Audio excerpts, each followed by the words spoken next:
Good evening. It is December 6th, Monday, Manic Monday episode of a week in review. Yes, that's what we normally call it. And I'm joined today by my brother, my friend, Tom. How are you? I'm not bad, mate. I'm not bad. I'm not bad at all. I'm exciting times and then sad times at the same time. But obviously, we'll get into that this evening. But yeah, it's been a weird 48 hours in the West Ham world, shall we say?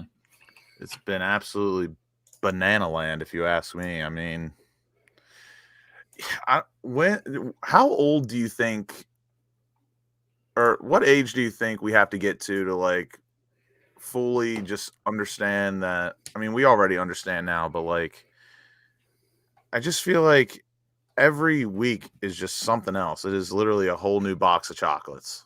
Yeah, Like we dropped 2 games against an average team and a shit team, and then we go out, we beat Chelsea, top of the league, in dramatic fashion and in ways that we could never have fathomed.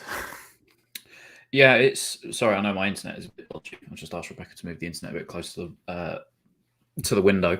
Yeah, no, it's just weird. It's weird. I think the crowd obviously played a massive part of that at the weekend. I don't think if we didn't have home support like we did, will it have been as sort of raucous? Would have we been up for it as much as say an away game against a lesser side? But listen, I think the boys had a few things to prove. I think that they stepped up to the challenge 110%. I thought they were to a man excellent.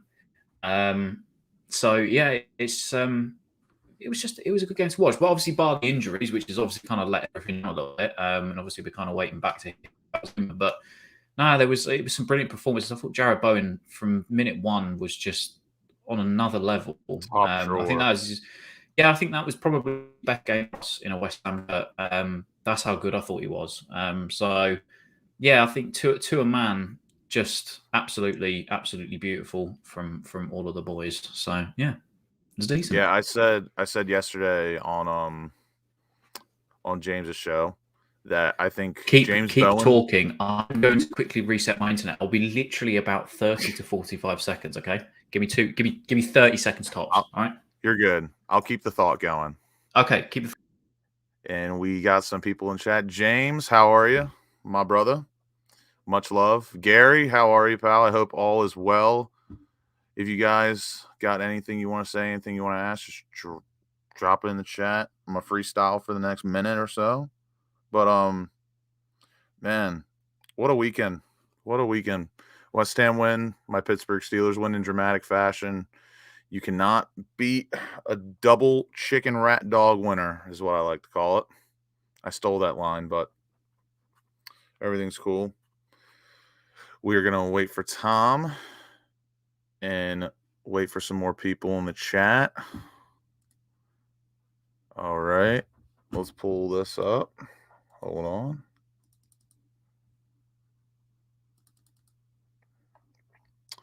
Do. Okay, we're good to go now. So I don't know how long this show is gonna run because I got something to do in about an hour ish. So we're gonna talk about Chelsea, Zouma injury. We're gonna talk about some targets for center back, probably primarily, just because that seems to be the main emergency right now. We all know we're getting Lingard, but we all know Lingard really isn't our top priority, but we are going to get him. We're going to talk about the FA Cup draw today, drawing leads, and then we're going to look forward and onward to Thursday and talk about some U23 gents that could be coming up. I think we're going to see a good amount. I tweeted earlier today what I want to see, but I think we will see it because we should really not be taking the chance and getting anyone injured. There should be only a few guys ready and rearing to play in that squad, like Vlasic and Crow and Noble. I think if it was me, those would be my only 3 senior players that should be on the pitch. The rest should be the youth. and we got him back. All right, Okay. Tom, That may be better, I hope. are you ready to dive into Yes. Chelsea? Yes. Sorry about that. Sorry. No, you're good. So, what I was going to say, I said this on James's show last night, his afterthought with the Americans. I said, first off, Jared Bowen was my man of the match, and I said that he played as close to a 10 out of 10 as you can play without scoring a hat trick. He was really good. I know probably James would be a little bit frustrated. There was a couple of chances that he could have taken. I love that, Gary. Yeah, he probably took a little bit of sort of umbrage to the fact that he didn't exactly score on some of the chances that he could have done. But I thought his work rate, his creation, I think it was in the most AFA 32 way of saying something. It was night and day between him and Kurt Zouma, Mikel Antonio, and it kind of showed sort of how off the pace I think for me that Mickey has been in the past few weeks. That he was, I think Bowen showed him up almost. Now I don't think that that's because I'm not saying that Bowen now needs to play as a striker, but I think Jared Bowen, when he plays, I've said it so many times, he plays that inside forward close to Antonio, where he can kind of make those runs off of him, drop deep if he has to, find the space. I think he's absolutely brilliant. And this is the thing, if he can continue just finding the back of the net, he will have no problem hopefully breaking into that England side in the next sort of year or so, because right now his trend is only going one way and it's just skyrocketing. But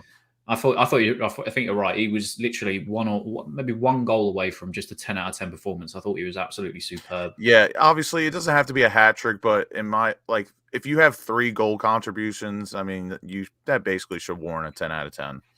But yeah, I mean, and I think I'll tell you what, Moyes this is like the Moyes special where like you don't doubt him, but he'll have like 2 matches in a row where you're like, what is Moyes doing? Like he has lost the plot. And then he just comes back with a masterclass, because there is no way, maybe a few people, but I highly doubt. Who would have thought when you saw that lineup that we were going to play a 5-3-1-2? Yeah, I think that's the thing. That was an absolute tactical masterclass. Yeah, I think that's the thing. I think it's the worst thing that we could have done was go into that game playing that 4-2-3-1 system. Yeah. He had to make some kind of change, maybe necessarily, which everyone agreed on. Yeah, exactly. Maybe Fornals being dropped wasn't, maybe the one, but again, maybe he wanted to sort of keep a bit of. See, the thing is, I think it was sort of between Lanzini and Fornals, and although Fornals for us this season has been 8 out of 10, I think Lanzini had to start that game.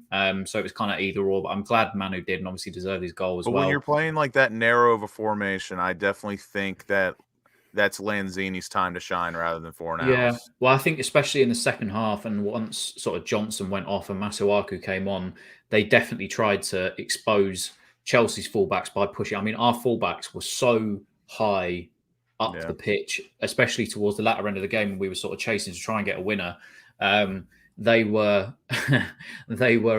incredibly high, and realistically, it was a bit of genius from David Moyes. But that's the thing. Sometimes it just needs a little switch in formation. Sometimes it just needs those 1 or 2 players being dropped, and things can just start clicking. And players will get their minutes under their legs, and they'll start to perform.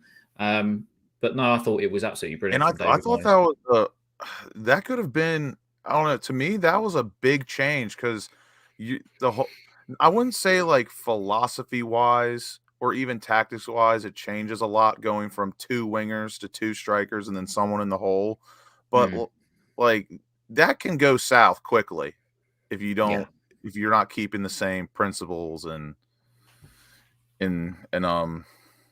creativity. And thankfully that we have the players to do that, because Jared Bowen, he's a winger, but we all know that he does operate a lot better as like an inside forward, like that right striker kind of role. And I think it might take Antonio a little bit of time to get used to if Jared Bowen does become his strike partner, just because we all know Antonio isn't the best at distributing. He does put in a peach of a cross every now and then, always on his left foot for some reason. Very odd. He can't cross with his right. Just goes to Rosie. But I don't know. I'm excited because now it's nice to know that we at least have a backup plan that seems to be efficient, Hmm. and now we can attack teams from all sort of angles. We can play a 4-2-3-1. We can play a 3-4-3, a 5-3, a 5-3, or a 5-2-3, and now we add this, and it's really nice to know. Tom, let me get your thoughts. Let's just go through the game real quickly. We concede first. What did you think about the set piece goal that we conceded? Oh, it's just Antonio switching off from corners. Why was marking one of the best headers of the ball, especially in the last sort of decade in world football? I don't know, but he lost his man. He just switches off. He does it. He does it soon. He does it sort of way too often on defensive corners. Maybe that was just a little bit naive of us to put.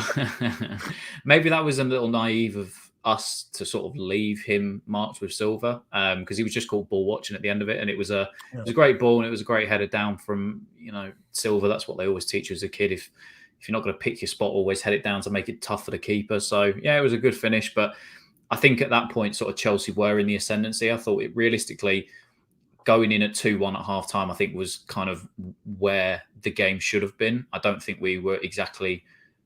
Just think Chelsea had a lot more of the ball in the first half, and were sort of really when they were going forward, actually looking threatening. Whereas with us, yes, we got a little bit lucky with the penalty, but there wasn't really that sort of end product that we have seen in sort of the last sort of 2 to 3 games where we've not picked up the results that we've needed. So no, I think it was a just scoreline, let's say at 1-0, and then obviously the penalty kind of bailed us out a little bit going into half time. Here, just give me 1 second. I'm gonna see if James wants to come on, as this all just kind of happened so quickly. Or just chuck it in the chat. Whoever wants to come on, come in and join. Yeah, give me 1 second. I'll put it in here. But I think it was. I think I'll quickly say about the penalty then while you're doing that. But I think it's Jorginho was third in the Ballon d'Or voting, and my God, what in the hell was Jorginho doing passing that back? But even Edward, bloody Mendy or whatever he's called, like again, this is a top 10 Ballon d'Or player, and he had probably the worst game of his Chelsea career. He was absolutely atrocious. And to be fair, I think that's the difference sometimes.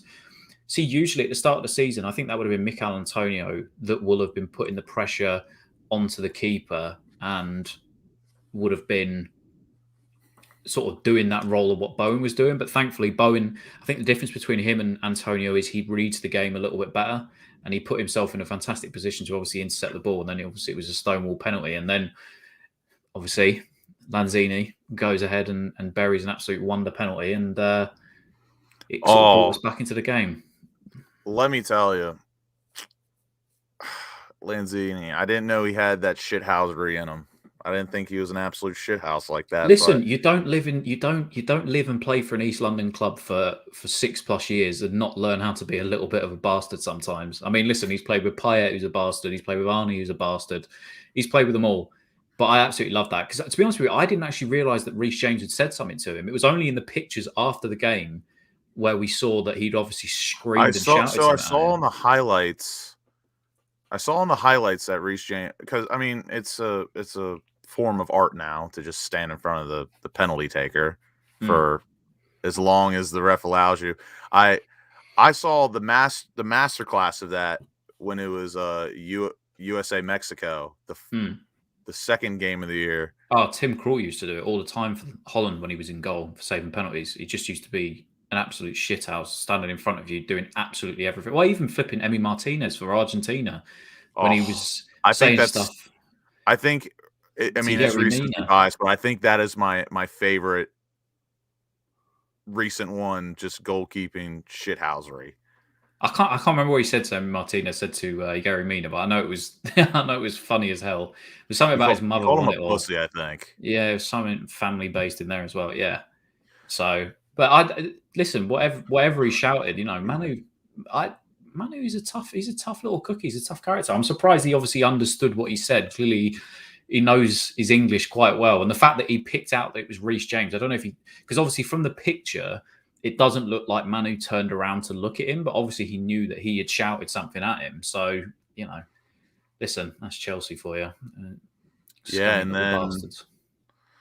And then Mason Mount thought he could, that's the thing. They thought they were rude boys. And they could get away with it because they're playing West Ham. No.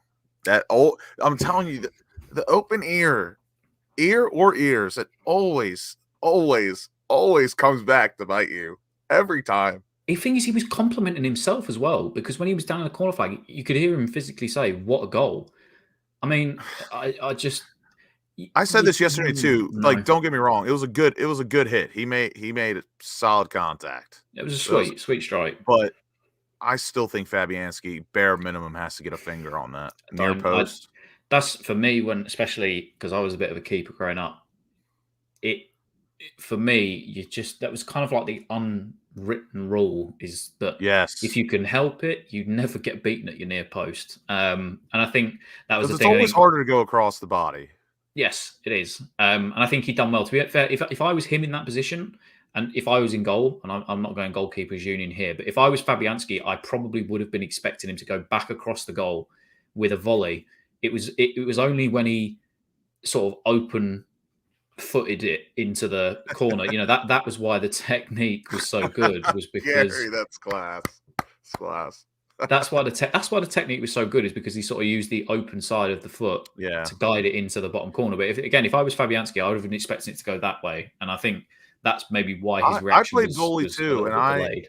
I never had someone. I mean, don't get me wrong. I played when I was like kind of little, and I was going to say the level in which we probably faced was not that of. But all I'm saying is, like, playing in the U.S. at 11, 10 years old, and it's not that serious as compared to you. It was way more serious probably than mine. I fundamentally knew that like I can't get beat at my near post, and the only way I ever want to get beat at my near post is if someone sends an absolute cracker top corner my near post. I will be goalkeepers union in as much as it is a difficult save, because again the technique was so pure. Hello, gentlemen. Even brother. There you go, mate. All right. Good boy. I think the technique though was so pure that I think it even caught Fabianski, because it kind of dipped down on him again to the bottom left. So I don't want to give him all the blame. Do I think that Areola would have got down to that with his athleticism? Yes, I do. But take nothing away from the strike, but it was a James. I thought you need to see this comment because it brought some laughs to the chat while we were talking about Reece James and Mason Mount. I said they couldn't be rude boys. There you go. There you go. Look, Gary's part of the goalkeepers union. He knows what's up. Yes, there's nothing like the goalkeepers union. So did my dad, by the way, Gary. So did my dad, and he broke his ankle. He used to play for Great Wakering Rovers, and he broke his ankle, and he played in the same team as Neil Harris. And then Neil Harris ended up taking his spot in the Great Wakering team, for which my dad was the striker of. And then Neil Harris went and had the career. My only claim of fame, Kevin not Durant's me coach personally, but Kyle Beckerman for the U.S. national team played at one of my county's high schools, which is like 20 minutes away from. Listen, if you want to play this game, I've been to school with MLS your whole career. If you want to play this game, private school education, even though I did not want to go there, has produced some very good sporting players in the last decade or so. Kyle Edmund, the former British #1 tennis player when Andy Murray was injured, was my best mate in school growing up before he left to go play elsewhere. They're arseholes because they're so good at everything that they pick up sport-wise. You can't do anything against them. They're world class. Anyway, sorry, we're getting way off topic. Goalkeepers union. James, you got it. You got anything quick you want to input? We were just about to get to halftime of the Chelsea game. You got any first half thoughts? Anything you want to get off your chest? Thiago Silva gets free, didn't he? Right, he scored last time. He scored again, which is bad. Jared Bowen for the penalty. Great work rate. Done all the hard stuff. Great penalty from Lanzini. I'm never in doubt when he steps out ever. And then the goal. I agree with Tom. What Tom was saying there about the goalkeeper to his near post. He should be getting that, really. Like, even though, look how much time Mason Mount has to set himself. So Fabianski should be ready. But it's a good strike. Take your West Ham hat off. It's a great strike. And really, getting in at half-time 2-1 down, I think we'd have went in at half-time 1-1. I think we would have been happy, but 2-1 down, we were gutted. Yeah, and I was going to say this before you hopped on, because we were talking about Jared Bowen. I honestly cannot think, and this could be the fanboy in me, I'm not sure. I like to think I know ball. I like to think I know a little ball, as the streets say. But, I can't remember the last time I've watched a player like Jared Bowen who, again, he possesses absolute quality, but his work rate is just second to none. Like, don't get me wrong, Mo Salah. Mo Salah has a great pressing work rate, but I don't see Mo Salah drop all the way back into the. To be fair, he doesn't have to in that Liverpool team. But I know what you're trying to say. Unfortunately, when he doesn't drop back into right wing back or deeper like Jared Bowen will. Yeah, but this is the difference between us and Liverpool. Like I say, in that Liverpool team, he never has to do that job because somebody will always be covering. Do you think he could though do what Jared Bowen does for a full 90?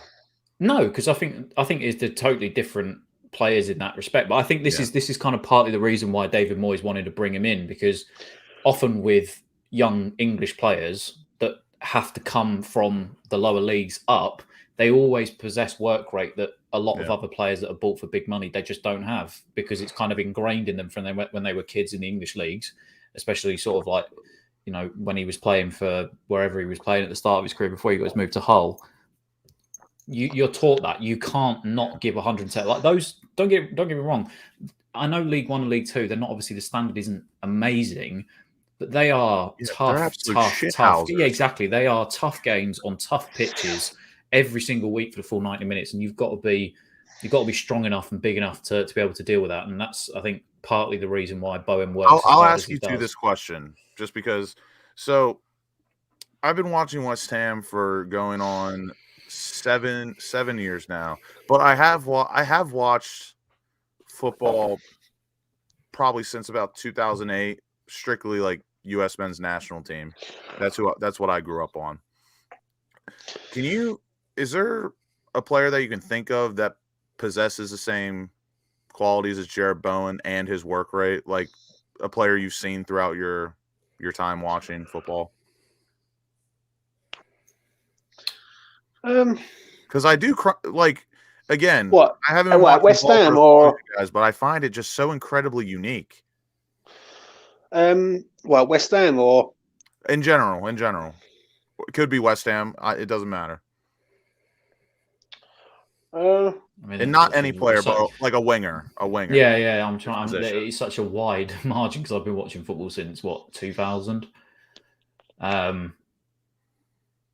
I can't think of anyone who does everything.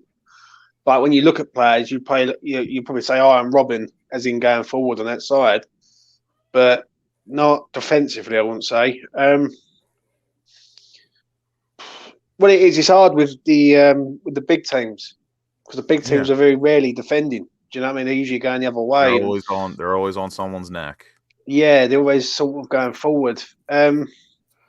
That's why I find it incredibly unique. To be fair to you, probably players that played in David Moyes' Everton side, you'll find, were very similar to that. So you're looking at the likes of Osman, Pienaar, Cahill, but he was obviously more of a sort of in behind the striker or a striker himself, Fellaini, etc. But I think realistically, if you looked at that David Moyes team, probably Leon Osman is probably one that fit exactly the kind of style that David Moyes was looking to bring in. And that's kind of why he was so successful back then. As for the likes of Stephen Pienaar, and we kind of know now that if you're not fit enough and you're not willing to do all of the stuff that David Moyes wants you to do, you're not going to play for him. So probably somebody back from that sort of like 2004 to 2010, whenever era of David Moyes. I imagine somebody at Everton was probably very, very similar to that. I used to like the Belgian lad they had, Mirallas. I always really liked him. Kevin Mirallas. I always really liked him. I think Moyes has always sort of had a knack, especially when he was at Everton and now here, for getting the most out of his wingers. Because realistically, when you look on paper and you see the names of like Stephen Pienaar or maybe Morales or Osman, you probably think that they wouldn't be as good as what they were. They played way above what probably even their level was. So yeah, probably somebody from a David Moyes side, I think would probably be up there. Yeah, I'll give you one last one would be more recently, not an out and out winger, obviously, but McGoldrick from Sheffield United used to absolutely run everywhere. I think Chris Wilder was very similar in terms of wanted his forwards to press from the front. So they were same, trying to be in both phases of the game. Not same exact position, but I just pulled this one out. I mean, you've probably watched him. You've definitely watched way more of him and way longer than I have, but maybe Ryan Giggs? I thought Ryan Giggs, but he wasn't He's really a woman beater, so he kind of disqualifies himself automatically. Yes. I'll tell you who he reminds me of, but not as good. Right, obviously Bowen's a much better player. Matthew Etherington. A little bit. Backwards, forwards, up and down the wing. Bit of a terrier. Yeah, everywhere. Here, there, everywhere. My favorite term to use for him. He's just a dog. He's a hungry dog. He's a dog. He's a dog. But specifically spelled DAWG. Sorry. Like my high But school. what it is, you see him with end product at the weekend. And that's what that's the difference between a 35, 40 million pound player there. And if he does that consistently, he's going to be a 70 million pound player. Because that finish that's anyone in the Premier League. That's world class finish. So that's what it is. I think that's the thing as well. Is somebody brought up. I can't remember who. I think it was even on Match of the Day when I was watching it, and not Genius because he's a prick, but Danny Mills was talking about sort of Bowen and the spaces that he used to pick up, and it's sort of like this is what I'm saying when he reads the game better than. See, Mark Ward's I'm too young for Mark Ward. I'm only 26, so I'm too young for that. But I'm sure you probably know. But yeah, Danny Mills was sort of picking up the players in sort of the areas, and you've got to kind of know what's going on in the game. You don't just miraculously keep falling into those positions of space. You're always, as a forward player, looking to pick up in those spaces. Where can I find the gap to get in behind? Where may I be able to find that killer ball, etc. And the thing is with Jarrod Bowen, I think that's the thing. Like James has been saying all season. If he could score more goals, but it's not like he's always not in the right areas because he always seems to find himself in the right areas. It's just about that conversion rate. And probably the toughest shot that he had to take at the weekend was the one that went in the back of the net. But that shows that he still has that sort of finesse and that class to be able to put it there. But that run for the goal that he nearly scored where, I think, I can't remember, it was Soufal or Antonio dinked it over the top and he was running at the back stick. The way that he held his run and then sort of knew the right time to bomb on and go forward, those are the little intangibles that I look for in a player about work rate, etc. It's funny. It's funny you say that because I'm gonna bring up the dreaded V word in Vlasic. That's what I kind of see from the time we've seen him play. In my opinion, I think he does the same thing. Like he's in the right spots. I think he does make the correct pass most of the time, but obviously the transition and quality, it's not there. I think with him, it's the runs as well. I don't think I've seen enough of that from him. What I have seen of him, he does he picks the pass and then he tries to find the space after that. So I do think he's always sort of looking to that space and he's always trying to sort of pick up space in and around some of the gaps and holes that are around the outside of the box, etc. But I don't think we've seen enough of him sort of going beyond into the box and doing more with it or being on the receiving end of a cross or, having a shot or something. But I do think, like, you're right in what you're saying, though. I think that his play in finding the space is very good. It's just kind of after that, I think he's not seeing the best from him. So, like in American sports, we like to say, like for American football or basketball, we like to say he has a basketball mind. He has a football mind. High basketball IQ. Yes, and that's what I've noticed with a lot of Moyes players is that, or what he's brought in. Like these are some, they know ball. Like Vlasic knows ball, but obviously Bowen knows ball. They all know ball. But then it's but that's the thing you can say. Like Souček, Soufal, they've all got a good footballing brain. The next step from knowing ball as a player is the quality. Yeah. Well, the thing is, they used to always say about, Bobby Moore, when he played, was his IQ was beyond. He used to see the play develop before it even happened, and he knew what he was going to do. That's where my comparisons with Declan Rice came in 4 or 5 years ago when I was first seeing him play, was because his mind is sort of 3 or 4 steps ahead of what is actually going on the pitch, and that's why his reading of the game is probably, in my lifetime, the best that I've ever seen at West Ham in terms of reading the game and breaking it up, etc. And I think, to be fair, having someone like Rice in there helps everybody else around him, because on the film that they can go back and watch, and Rice can tell them, well, I saw this developing, therefore I moved to here. So it's obviously going to make an effect with the rest of the squad as well. As far as I've known, and as much as far as you guys known, so in my time watching, and I can name the players that before I started watching that are going to be the same. Like, you always kind of need that quarterback on the pitch, like Mark Noble, Declan, Scott Parker, to name a few. Like, those guys, you can get away with having like someone with that high of IQ, and they just run. I'll give you another one that I loved watching when I was young, was Yossi Benayoun. I thought his IQ of the game was second to none, and he was another one that always pressed and would always be back and doing the work, and he was just running around for 90 minutes. But I think that's the thing. Sometimes at West Ham, we do actually, Pyatt was another one. Everybody needs one in their team, somebody that is knowing what the game's going on. But I mean, I remember when Yossi got his move to what he was at Arsenal and Liverpool and Chelsea, he deserved to play in that team, because his footballing brain was just so switched on. It was so good. That brings up a great question. James, I want to ask you, just because. Sorry, I've been talking. I apologize. You're good. I want to ask James, because he's been blessed to see the earth longer than us, and I think he would know. That's a nice way of putting it. You old bastard. Cheers, mate. Thanks for that. I love you, really. I'm so sorry. In your time on earth watching West Ham, who's like the first flashy player that you just came to thought, like, yeah, he's pretty flashy, or like just in general, who do you think was the first like flashy West Ham player in your time? The first one really was Al Berkovic, who I saw. Like doing step overs in the whole nine, all that stuff. Nah, he sort of used to pick the ball up and he was like a Yossi Benayoun, but I think he was better than Yossi, if I'm honest. But he was very good. Obviously, Di Canio was very good. I had people like Michael Hughes back in the days, who was very good. Ian Bishop, Moncur. We never used to have any flashy type players. Maybe Stan Lazaridis is up there. Benayoun, I would consider a flashy player. Yeah, we had the Playboy Danny. The Portuguese Playboy Danny. He was. Oh, I do remember. Or I know of him. I'm not going to say I remember him playing, because obviously I was not watching, but I know exactly who you're talking about. That is a class nickname. Yeah, we had Samasi Abu.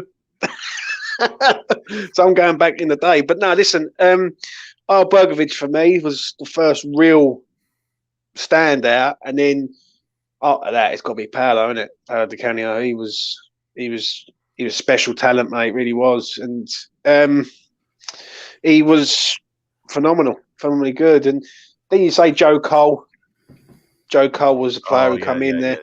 Yes. And the Joe Cole of 16, 18 onwards, he was very fearless. Yeah, he could have been anything he wanted to be, and he always played like he had a chip on his shoulder, didn't he? When he was younger, yeah. It was like he was smaller than everybody else, but he would always prove in every game that he would always do the utmost to help his team win.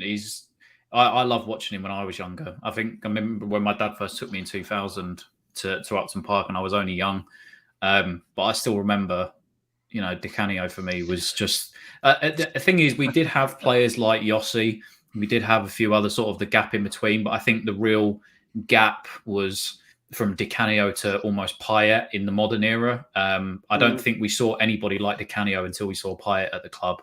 And for me, it was until Payet came in, I don't think there was anybody like Di Canio and the stuff that he used to do on the pitch. I thought he was another one that was, the play acting and the silliness of Di Canio, but he would always do stuff, but he wouldn't sort of maybe sometimes we've accused Ben Rama of maybe dribbling in positions that he shouldn't have done in the past or like more recently anyway, sort of in the defensive third.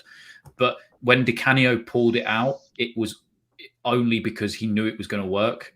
His skill, his touch, everything. He was absolutely outrageous. It was just a pleasure watching him every time he played. Yeah, you know, I really wish I could go back in time and just somehow discover this. I probably would have had some fun times, but I was too busy watching the Pittsburgh Steelers. Oh dear. And watching Tommy Maddox ruin my life. That's funny, that isn't it? Because you grew up in an era where they had just finished their Super Bowl dominance.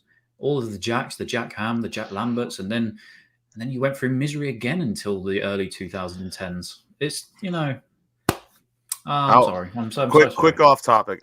I'll tell you, my first terrible memory of the Pittsburgh Steelers was 2002 or 2003. One of the first games I ever remember watching, Tommy Maddox threw a pick six to Rasheed Mathis in Jacksonville in overtime. Oh, dude, Mathis played for the Colts eventually, didn't he? Yeah. But anywho, let's get on to the second half. I know that was... You missed Terry Bradshaw, Jerome Bettis.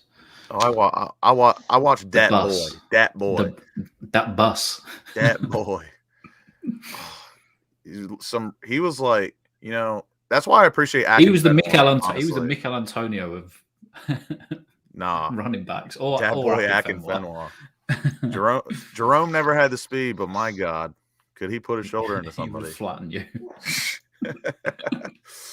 And I know. Anyway, sorry. Second half now. Jeez, that was a brilliant little rant. I love that. Second half comes around, 2-1 down, and then we see the Jared Bowen goal. We talked about that, and then just gotta get your thoughts because we all really don't give a shit what it was meant to be. Are we going cross or shot? I've abused him enough in the past few weeks, so I'll just say it was a shot. I feel bad for my abuse of the geezer. I'll say it's a shot too. Yes. Well, I tweeted at half time and I said, "Oh, geez, I can't deal with 45 minutes of Masuaku." But actually, I mean, he had more interceptions on the pitch or something, or tackles or something like that on the pitch than anybody else. I thought he was really good, and I think actually it helped because throughout the second half, I could hear Paul Nevin down on the touchline. And he was screaming at Masuaku at times. You could hear him like, stay back, stay tight to the line. You could hear him just screaming at him. And there was a couple of times where he sort of switched off, but he recovered well. But I think the main thing in that second half was the fullbacks were pushed way beyond. And I'll tell you what, beyond. When you said Paul Nevin, like some days, like especially like an international break, I'll just sit down some days. I just think about West Ham, and it's just crazy.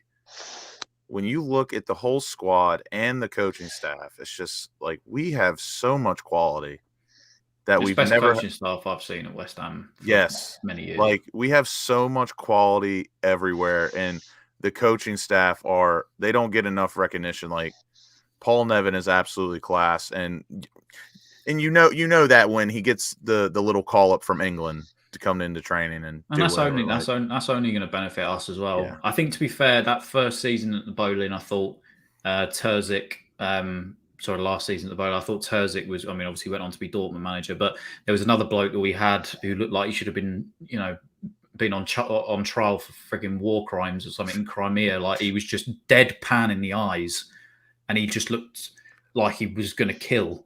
And I can't remember what his name was. He was Croat, I think. And I think they together formed quite a good sort of bond and a tight-knit unit. And we can all thing with Moyes. We can all Moyes trust you know that they're not getting on the coaching staff if Moyes doesn't trust them to bring something to the table. Like even Nolan, like obviously he had his time as a manager, but he's learnt his trade. He'll probably go off and be a better manager than he was last time that he was in management. So I think the coaches are absolutely brilliant. I think top to bottom at the moment, the setup, everything is just inside the training and the squad, maybe not up top. But I don't even have to get too far in with Stuart Pearce. I mean, James, that is a guy you want to bring into fucking battle with you. No, we've got fucking nut job. What it is, we've got good coaches in every position, like decent coaches in every position, like Nevin. Right, he works with England. Well, he has worked with England. Xavi Valero, I think, is the That is goalkeeper coach. That is a top tier name. That's a very good name, isn't it? That's Sherry. Yeah, he's at the minute. You got to. I just feel that we need some reinforcements in January. Though. Like you can do well with coaching wise, but then sometimes you need a bit of quality in there and all. And I really can't wait for the January window to come so we can get some players in. I think the coaching staff, like, if Moyes gets us top 4 this year, I think he's manager of the year.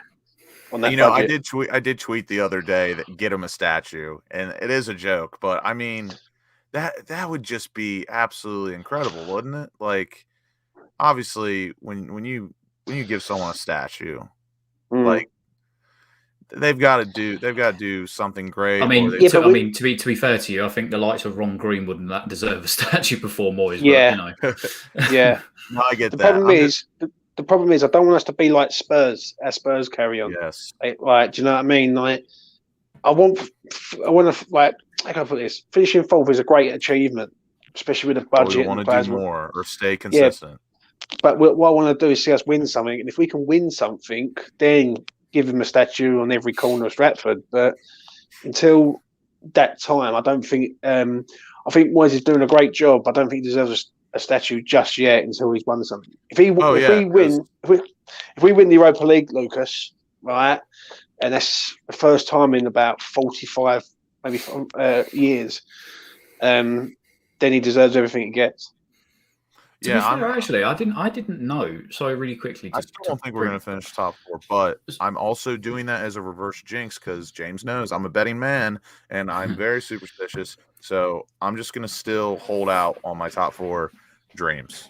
Can I just say this? I didn't know if either of you two knew this. I've literally just found that out. So Xavi Valero was part of Rafa Benitez's backroom staff at Liverpool, right? But he went with him everywhere he went. Everywhere he went, he was at Liverpool, Inter Milan, Chelsea, Napoli, and Real Madrid as a coach. So it's probably testament to why Fabianski has been as good as he has the last few years. He's having somebody of that experience there. So I don't know what Moyes has said to him. Because I mean, I could tell you all day and talk to you all day about like basketball and football coaches, how great they are, but obviously I can only go so far with footy. He was the only one that stayed because obviously Pellegrini brought him in, and he was the only one that stayed after Pellegrini went. Interestingly, that is and massive. As you said, I'm very excited for Kevin Nolan, and God bless him. It's going to be tough for that last match of the year with Mark Noble, but I'm really excited to see what Mark Noble can possibly bring to the club as well. Let me tell you, that dressing room would just be absolutely amazing. Yeah. I mean, there's obviously the possibility that he goes elsewhere, but I hope to God that if he does retire, he needs to walk straight into coaching at that club. At the club, if he went on to go play somewhere else for 2-3 years, fair enough. But as soon as he's done retired, I think he may carry on a bit. I do. I think I could see him. Where do you think? Like what level? Championship or League One? I think is probably where he's at. It's in terms of his pace, and he could really help a side looking to gain promotion up to the Premier League if you want a bit of stability in your midfield. But then again, has he got the legs to run around for 90 minutes every week? No, probably not. That's a very optimistic thought and opinion, Tom. I never really thought about that. Which is what? Huh? Which is what? Like Mark Noble continuing after he's done with West Ham. He's what, 34? I could see him going for another couple of years. I don't think he'll retire straight away. I think maybe if he's going to come to DC United. if he thinks his legs I'm not gone, then wait, hold on. I'm not kidding you. If he came to DC United, oh my God, I would probably get a restraining order. Stadium stalker. I think I'd wear a West Ham kit every single time to a match, but I would get a DC United Mark Noble kit. That'd be absolutely fire.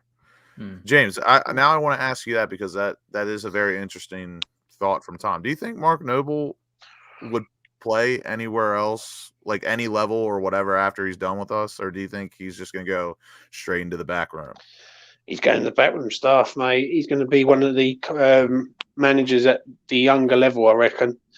and he's going to be someone who's going to develop the youngsters like under 16, under 18s, maybe that. Do you know what I mean? Maybe a scout or something. Yeah, that's. I will say though, don't forget the likes of, for instance, if we go more recently, nobody thought that Lampard would leave Chelsea towards the back end of his career. Nobody thought that Gerrard would go on and play for anybody after Liverpool. It's not, especially for the one club people like that, it's not uncommon for them to sometimes go off and do it. All I'm saying is, I wouldn't be surprised if he did either, because I still think that he probably feels like he could contribute somewhere. But like I said, if he thinks he's ready to hang up his boots, then obviously he'll retire and good luck to him. But I just feel like maybe he thinks that he still has something to offer for someone, because he's not really played a lot, has he, in the last couple of years? He's only played a handful of games, which has probably helped his legs. We'll get on to Thursday, but I think we'll see him Thursday, personally. Yes.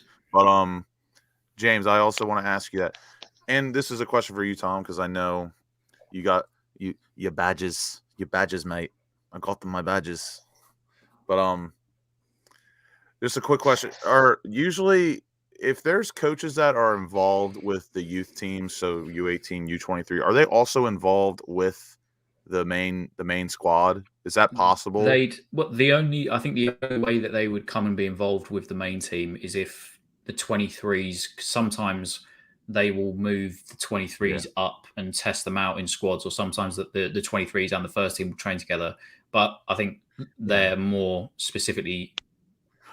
I just want to know if they will obviously discuss. They will have a dialogue between David Moyes constantly about what's going on, and obviously they will talk to one another because we share the same training facilities. But I think it's only realistically if players were coming up or they were sort of training with them that you'd see them talking a lot more to one another. I just want to know if it's either normal or it happens frequently that people like pull double duty. They work with the youth team and the senior team. In pre-season, you probably see a lot more of it, I think. Okay. All right, we'll move on. We'll probably keep this one short and sweet because there's really no news about it. We only know what we know. But Kurt Zouma. I thought you were going to cry before you said that. Yeah, I mean, me and James almost had to hold a vigil because a piece of my heart died after I saw him limp off the pitch. A piece of my heart was taken, and I mean, we obviously all know that is a ginormous blow, and I mean, it's only Twitter, but I mean, there's a few accounts, bullshit accounts, whatever you want to call them, saying that he's going to be done for the year or whatever. But just quick thoughts on that. If the rumors were true that. And I'm getting in there before Scott Venn calls me a fucking Leeds fan. I've got you this week. If the rumours are true, which is he felt a pop in his knee, yeah, we all know that's not good, and especially for somebody that's had surgeries and ACL tear in the past, it's just not what you want to see. It's gone from one centre back now needed to two centre backs, and they have to be big name centre backs as well. As much as I want to see I take it back, Scott. I'm so sorry.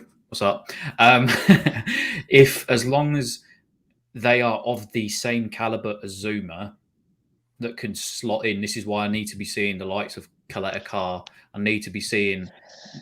See, I think like Coletta Carr above Nathan Ake even at the moment for me. Like I need a big name centre half that's going to step in straight away to partner with Diop, and then maybe somebody like an Ake or something else, but.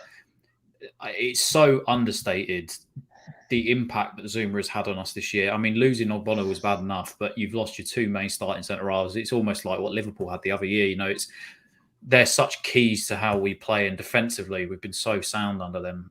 You know, and as you've seen, as soon as Ogbonna goes down, we lose 3 games or draw and lose 2, and it's without Zouma. I think our top 4 push is we could pretty much, I'd say, I don't want to say it's over, but unless we get a serious centre-half replacement in January, I think we could be done for, especially if we're pushing for top 4. In your opinion, I'm going to ask you this as well, James. We talked about it briefly yesterday, or I at least brought up this idea on my thought. How long do you realistically think we can go without Zouma if we want to finish top 4? Don't give me like a month, like, oh, we need him back in a month, because obviously we know that ain't happening. Give me something realistic. we need centre halves, mate. I don't think he's coming back this year. Okay. I really don't. I think he's out for the rest of the season because I appreciate that approach. Let's be honest. But you've got to plan ahead. The good clubs do. If you're losing top players, you've got to, for the future, you've got to bring, and especially with Ogbonna, because we don't know how he's going to come back. Even if we sign a top player, that's even good for us going forward in the future because Ogbonna will obviously begin to start declining as he gets a little bit older. So it makes sense to go after a top centre half in January. But the problem is that clubs know that we need a centre half. So all of a sudden they're going to start charging a little bit more. And then does that shift the focus away from us needing a striker, which is even worse for us, really. So, see, the thing is, I see these things about putting the youngsters in or putting Alessi in or Baptiste. You can't go and put them in a Premier League game. They get ruined, right? Elise was at Cambridge last year and didn't really do a lot. Right, do you know what I mean? So we can't expect him to come in and be a masterclass defender. I'm not saying he can't do it, but we've got to know where we're at. It's just so unlikely. And I mean, and nothing's worse than obviously throwing a youth out to the Sharks. Listen, it's got to be completely calculated. We all know that. Sometimes it pays off, right? And obviously, you know, recently Rashford, Rooney, those kind of players, Reece they went on Oxford, to be Arsenal. But this is the point. You could have a Reece Oxford situation. He did, but people don't forget that following weekend he played against Romelu Lukaku and he was dragged at half time because he was exposed to how bad he was. That's the thing. So it's either, I mean, we ended up winning that game, didn't we? 3-2. Was that game we won 3-2? Can't remember, but it may have even been because we were 2 down at half time and then they missed the penalty. I actually think it was that game. And he was absolutely pocketed.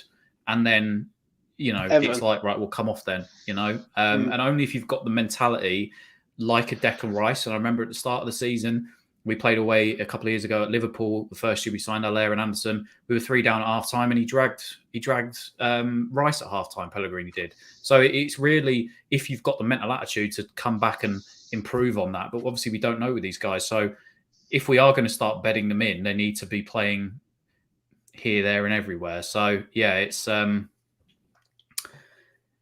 well, I don't know if you know James Bond, but we've just lost our 2 top centre halves, so there is a little bit of doom and gloom and pessimism at the moment. You could probably say that, even if we are massive. Speaking of bong, my new favorite meme: "Bing bong, fuck your life." Sorry, that's not towards you, James, or James Bong. Basically, you got to look at it like this: it's time for Issa Diop, and I just hope Issa gets the respect now. I really do. A lot of fans don't really give this geezer a lot of credit. He does one mistake and everyone's on his case and saying, no, he's no good and they want him sold. I thought on Saturday, Issa was very good.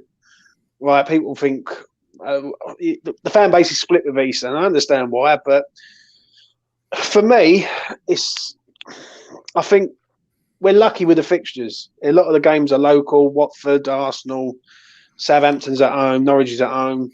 But so we might be able to get round it till January, but we do need a centre half in January. There's no 2 ways about it. Interesting actually, because when in the last sort of 5 to 10 minutes of the game, or 5, 6, 7 minutes after Masuaku scored, he went to a back 5 and he put Declan at centre half. And this will be the good thing. That note was class, by the way. Oh yeah, seriously. The memes from it were fantastic. But I think the main thing is this will be for the likes of like Gary Neville, etc., who have constantly wanted to see him at centre half. I still remember Everton away in the Cup and he played at centre half, and Noble and Snodgrass played in centre midfield. And we were just outclassed, and Rooney. Oh no, it wasn't the Rooney game where he scored a hat trick, but we got beaten in the Cup by them. And I mean, let's be real. With no Rice in the midfield, we lose absolutely in all creativity. Yeah, I don't know. But we get Krall in there, but we miss that push forward that he has. Krall's not going to push the ball forward. But he can that's what I mean by creativity. He can still do that from centre half, but obviously you've got to be a little bit more wary of getting back into position. But it's not to say you can't do it from centre half. Well, let's put it this way. If on the 22nd of December we're playing Tottenham at White Hart Lane, massive game. Would you go with Dawson, or would you go Declan Rice at centre half with Diop, Krall and Souček together, who have played together for the Czech Republic, and go from there? Like, I think It's tough. Listen, Declan, it's an hard decision. Don't get me wrong, but Don't be silly, James. It'll be Declan Rice and Craig Dawson at the back. What do you mean? If we're talking about David Moyes, I know, but Craig Dawson will be playing right back by December 22nd.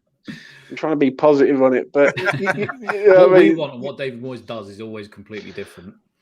Well, I can't see any other way than Issa playing now. So I just look at it like, well, let's put it like this: we've got no right back now. All we've got is one right back at the club because Ben's out, and we don't know how long he's out for. Obviously, Dawson, Diop, now is Cresswell going to be fit? He should be okay, surely, for Burnley. Yeah, like that'll be 2 weeks off now. Like I know he ran into a post, he got a bit of a bruise, but we need him back. Do you know what I mean? He ain't like it's not a muscle injury, so to speak. And we're running thin. For me, I just think when Declan went back there on Saturday as a free, what I do like is when Declan gets the ball out of defence, the ball is like he's always searching for that sort of killer pass. He's like, do you know what I'm saying? Instead of being from a DM position, he's from a centre half position.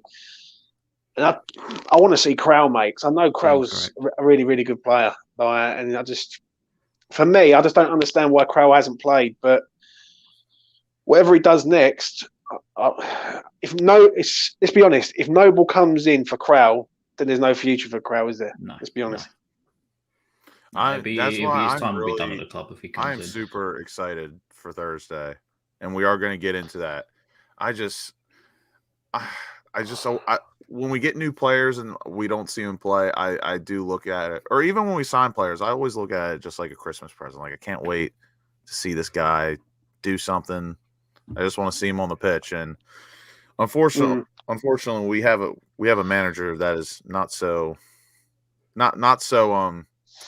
What's the word I'm looking for? Eager to open the presents, but not a Grinch. Not a Grinch stuff. Yeah, but after the Zagreb game, when are these players going to play? That's the $1 million question. Like, when's Vlasic going to play? When's Krell going to get on the pitch? I'll tell you what. We're all enjoying the moment right now, but like the sports fanatic in me. In the fan, I cannot wait till January. I'm really excited to see like the rotation. How long have you been a West Ham fan for, Lucas? Jesus Christ! I'm ready to see. You must not know January transfer windows then. Fucking hell. No, I'm excited to see how everything's gonna turn out. Gloom, anything. I'm excited for the box of chocolates. I'm excited for it. Let's get onto that then. Let's do Zagreb now, and then let's do transfers and then FA Cup. Because if we're talking about Zagreb on Thursday, for me, he can't go with anything other than a youth back four. For me, I know Gio put a post out on Twitter earlier. And do we all have a set lineup in our head of what we'd like to see? Because I know I tweeted 100%. Something earlier.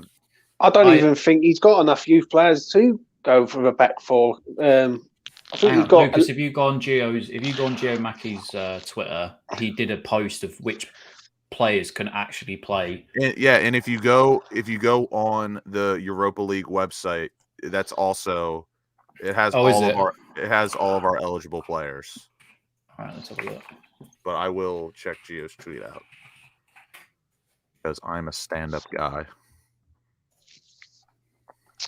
Well, if everyone's saying play the youth on Thursday, Zagreb's price is lovely. Even though you can't go back against West Ham. But tell you what, if West Ham go out with a youth team, I think Zagreb might beat us. So yeah, because they are in a must-win scenario, aren't they? Yeah, I think. I'm not too bothered about the keeper. I think he'll go with Areola. But I'd like to see David Martin just for the one game. I think he's genuinely, for me, if he went anything other than the back four I'm going to suggest, I think he would be very stupid because we cannot risk another injury now. So for me, and I know it's a youth team, everyone but again, in the chat, it's a drop dead your lineup. But you want to see on Thursday. For me, it is a dead rubber game. It does not need to have any first team centre halves or right backs or left backs. So for me, I No want to first see. team centre halves. No first. I need to be Oh, seeing. You I just need pulled to that be. out of your Right, magic you hat. just stop that, James. I need to be seeing Ashby, Baptiste, Elise, and Longello. That is the That back was four I fucking want. brilliant. That was good. It needs to be Martin, Ashby, Baptiste, Elise, and Longello. If any of them first team players are in there, he would be foolish to do it. Then I think you can put Krall and Noble in midfield. You could put Vlasic in the 10, and then you can have Sonny Perkins up front. And then on the wings, you can go with whoever you bloody well choose. Yarmolenko on one side, and then maybe Jaden Fevrier. That's why I'm looking here. Diallo, like one of those guys. Just no first team players need to be playing.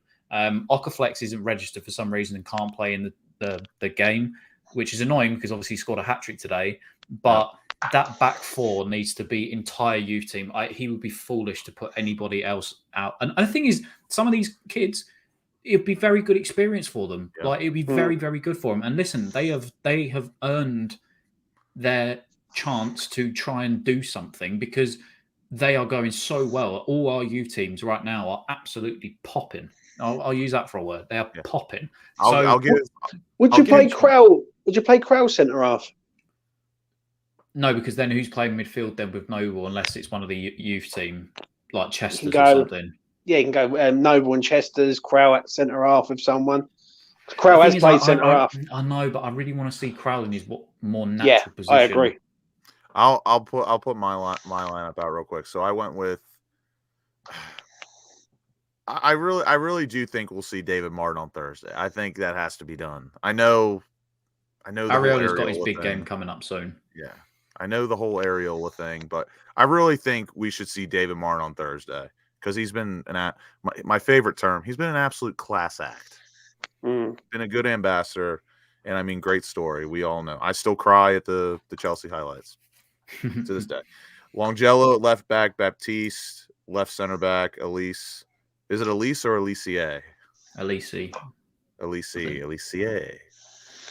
Ashby right back, and then I do have Noble and Krall in a double pivot, and I don't know how it'll go. Tom called me out 5 minutes into my tweet. I have Vlasic on the left, but I would like to see him in the hole where he plays his best, supposedly. As a 10. I want him as a 10. Vlasic in the hole, Forson on the left, Daniel Chester's on the right, and then Sonny up top. Hey, James, I know. Did you do your betting show or preview today? No. I've done it earlier for the Tuesday games. I haven't done nothing for Zagreb yet. I cannot wait to see the odds on a Sonny Perkins goal. Be interesting. But my team is this. We are massive. Now, listen, that's enough of the microphone from me. Listen. No, you got to keep that handy. Oh, mate, I've got that handy. Trust me, for all the crap that I've got to deal with. But listen, I think I agree with Tom. It's just got to get this 90 minutes done. It's the most pointless 90 minutes going. But in one way, I'm glad it's pointless because if we had to win this game, then it could cause problems. It makes that Vienna result massive. Really. Yeah. It makes that Genk point massive and all. Yeah, bloody shitting myself. You know what I mean? So, whatever happens on Thursday, whatever team he goes out with, I think Vlasic will play. I think Yarmolenko will play. I don't know why. I've got a funny feeling Ben Rama plays and all. I don't know why. I've just got a really funny. Like, I just. Unless Lenzing. I don't want an injury. I just not now. Not at this part of the season. That's another reason I forgot to mention with Areola playing. Like, God knows. I mean, obviously it's unlikely because he's a goalkeeper, but we've seen Fabianski do it. But God knows, what if that guy gets fucking injured? That would just be fucking brutal.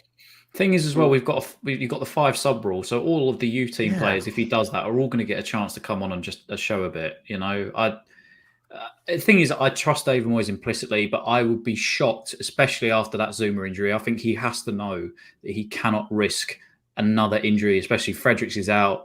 Johnson, we don't know how long for. Cresswell, but he just cannot risk. And there's a few youngsters that, I mean, one injury away, and they could be more starting. than likely be in our first team squad. Like, I'm very excited to see Ashby on the European level. Very excited for that.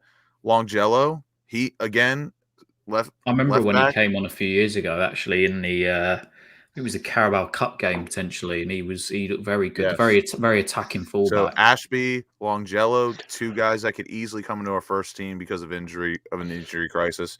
Baptiste and Elise are right there as well. And then the only ones really that this is just like a showcase game for them is Chester's, maybe Forson if he does play, and then Perkins. I rate Forson. I think he's a solid prospect. And then the other Jaden Fevrier is supposed to be very good as well. and He's the other ex-Chelsea, or he's one of the top clubs. He was one of their other Equa, Equa, yeah, but he's not ex-Chelsea. registered, unfortunately. Oh, because they've not been at the academy for 2 years. Real quick, I think, but this is the thing though. I genuinely think we can be proud in saying that our academy of football is actually back at this point. For so many years, it was neglected, but I think whoever has been doing stuff behind, I think it was Dimitri Vashaliko or whatever he was called, or I can't remember what his name was, but he was the youth team coach there for quite some time, and I think he'd done an amazing job getting some of these players ready. Again, woman beater. I don't want to see him. I really don't. I don't understand why Randolph is still at the club. I do not want him anywhere near the club. If David Martin was the third choice, we don't stand for that shit. Yeah, we don't stand for no women beaters here, bruv.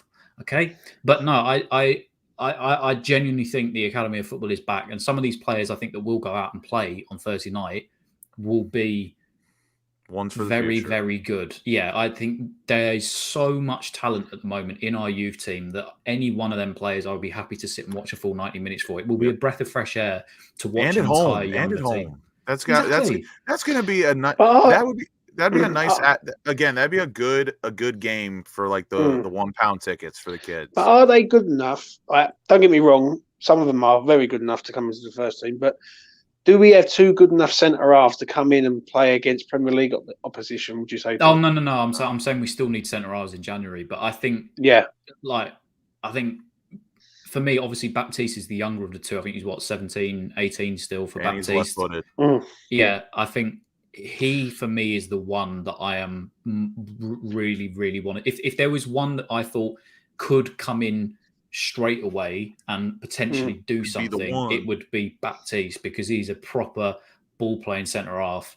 We saw him in the cup game a few years ago or last year or whenever it was. I think even Rio Ferdinand was saying on Twitter when he watch out for this kid because he's very, very good. And actually him and Elise have actually formed what seems to be quite a good partnership as well. For the fact that we're top of the league for the under-23s or whatever it is, they're clearly doing something right, So I don't think they're ready to step in straight away, but we need to start, if we are, getting to that point, maybe a couple of these need to be showing some first team action. But I think out of all of the players, I think the two most well-rounded ones that I think could actually step in, the more senior of the youth team, if you will, would actually probably be that back four, that, Ashby, maybe not Longello, but Ashby, Baptiste and Elise. I think they're the three realistically standouts in that defensive unit that I think could be on the cusp of getting some form of game time.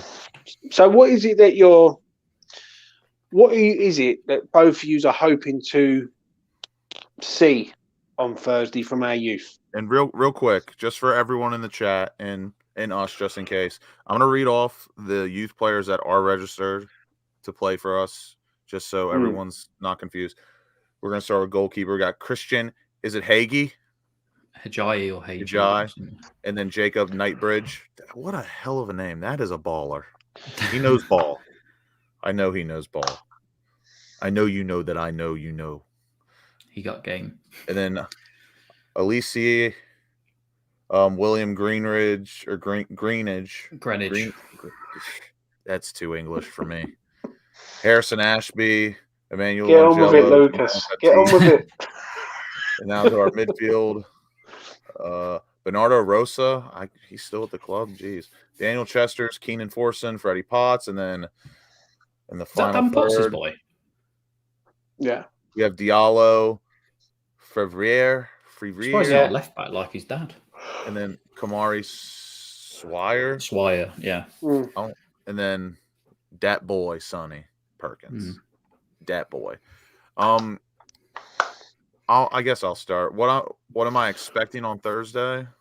I'm expecting a 3-1 defeat.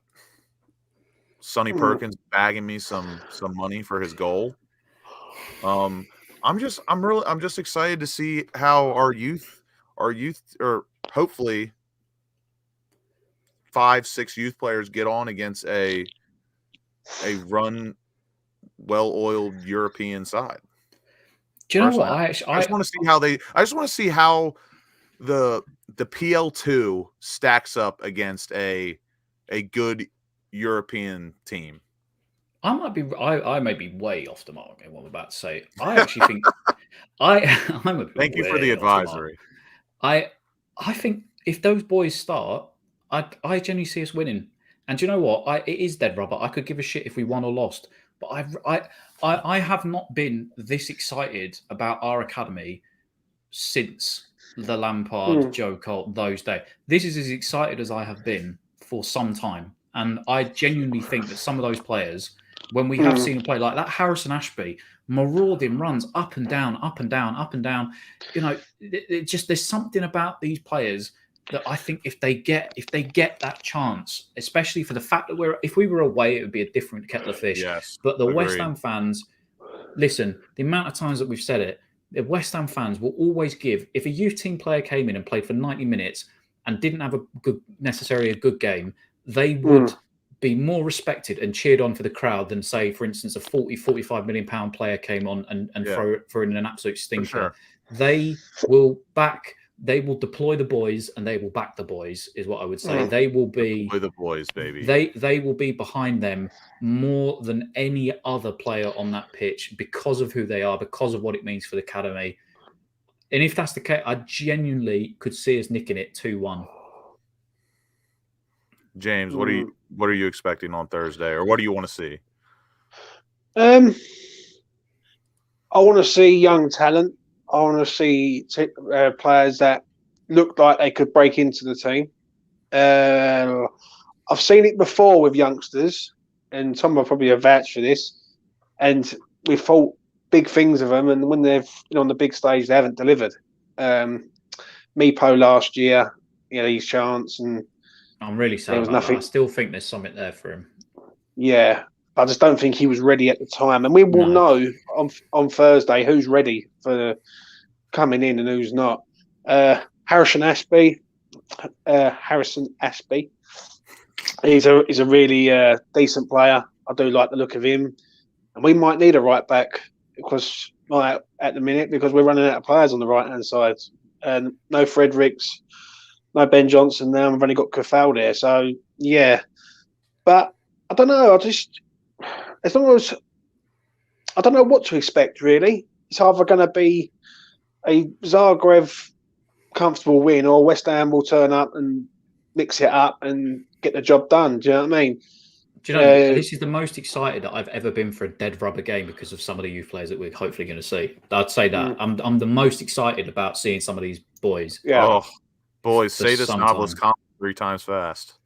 Do you know what? Off of recent bloody performances, we actually frigging should look at doing that because he's been balling this year for. No, that's almost a tongue twister. I was being serious about reading it 3 times fast. We should read some results for what player? It's just for me. It's just for me. That game, we will know a lot more about our youth, more than we've ever known. Like you can look at the under-23s. You can go, you know what? They're scoring goals. They're keeping clean sheets in there. But now they're going to be up against. Let's be honest. People keep telling me that Zagreb are quite a decent side and this and that. They're going to be up against good players then. I'm going to see what they're really all about. And Harrison Ashby is the one I want to see. He's the one I'm looking forward to seeing. I was going to ask you, out of those youngsters, who do you think? Give me 2, because like I said, we could see closest to first team action. Yeah, we could see anywhere from 4 to 6 youngsters. In our current situation right now, who do you think out of those youngsters we've been talking about do you think could make the jump to the first team? Ashby can. Okay. I think 100%. Can Longelo play in this game? Yeah. Yes. Now he's another one because he's a left back, isn't he? Yeah. I'm a bit worried that his attacking output is a bit more than his defensive one for me. For when we saw him last time, he reminds me a lot of Masuaku, who was trying to really bomb on down the left-hand side. Whereas Ashby, I think what suits him, and he's more adapted. He's a very similar player to Soufal and Johnson. I was just going to say not like Fredericks. He and up he takes down. penalties. Yes, he does. But he knows his defensive side, when to go forward, when not to go forward. Marauding is what I would call him, a marauding right back. A marauder. So it'd be interesting to see what the left back and right back is. Obviously, Perkins, Chester's. If Elise plays, but I don't know why. I just got a feeling he's going to have an half team. He's going to. I think David Martin wouldn't be a bad shout, but I think he goes with Areola. I don't know why, but I just do. I think Ashby will play. I don't know why. I've just got a funny feeling he's going to play Diop. I don't know. He'll play Diop with someone, and it'd be stupid too. Left-hand side, he might even go with Masuaku. But because he knows Masuaku ain't going to play, if he knows Crespo's fit, Maz ain't playing. So I think he'll go with a left back over there at some point. Midfield, I think Noble plays. I hope Crowell plays. Sasha 2, and then your 4-man attack. You go like Yarmolenko, Vlasic. I've got a feeling Ben Rama plays, and maybe one other, but maybe another sort of attacking. Worst comes to worst, I mean, obviously, we all don't want to see too strong of a team because of injuries, but honestly, a part of me wouldn't mind like maybe 45 minutes. And then I actually think it's a big game for Moyes, because I understand what Tom's saying. But if Moyes does do that and he goes with an half team, then the good half get injured for any reason. Say one of the Zagreb players goes straight through. Let's say Diop. Yeah. And it's a must-win game for them. Yeah. So again, that's another worry. That's a great point.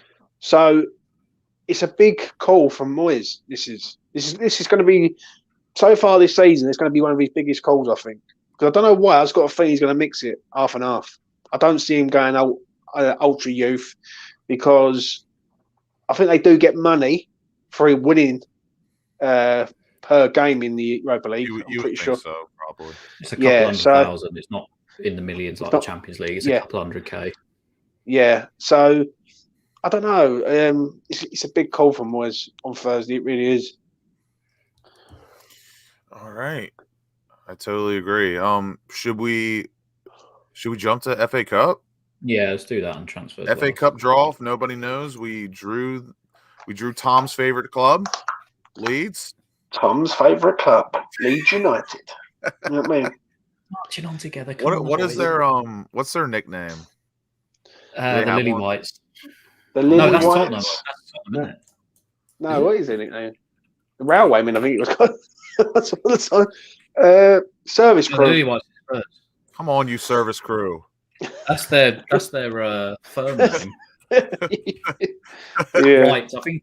Whites. Make your way down the platform. Yeah. Come on, you servicemen. Yeah. We draw Leeds at home, which, I mean, me personally, don't get me wrong, everything could be worse. What I want to know is, though, right, is Tom supporting West Ham or Leeds? That is the question. Listen, I got nothing to lose. Take it away. I've got nothing to lose. Whoever wins, I'm happy. I'm happy. That's a man who knows ball. I love playing these just because it gives me a chance to wind all my mates up. I think it's actually a very tough game. Maybe I don't know. Yeah, it's at home, and I think maybe the fact that they got so many injuries. Do you know what I'm worried about, Tom? About the whole thing is that we play them a week later, I think it is. Or we play them back week. I thought you were going to say what I'm worried about is your allegiance. That's what I thought you were going to say. No, I know Tom supports like Scarborough United, but it's all right. I mean, all the Northern team, get in there, son. All City, Bradford, yeah, Rotherham, Sheffield United, Chef Wednesday. Right.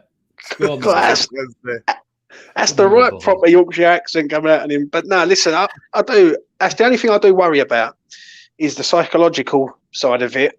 We play them on the 8th, I think, and then we've got them on the 16th. So we've got literally like it's going to be. I think it's going to be a mixed bag team against Leeds, especially in the FA Cup at home.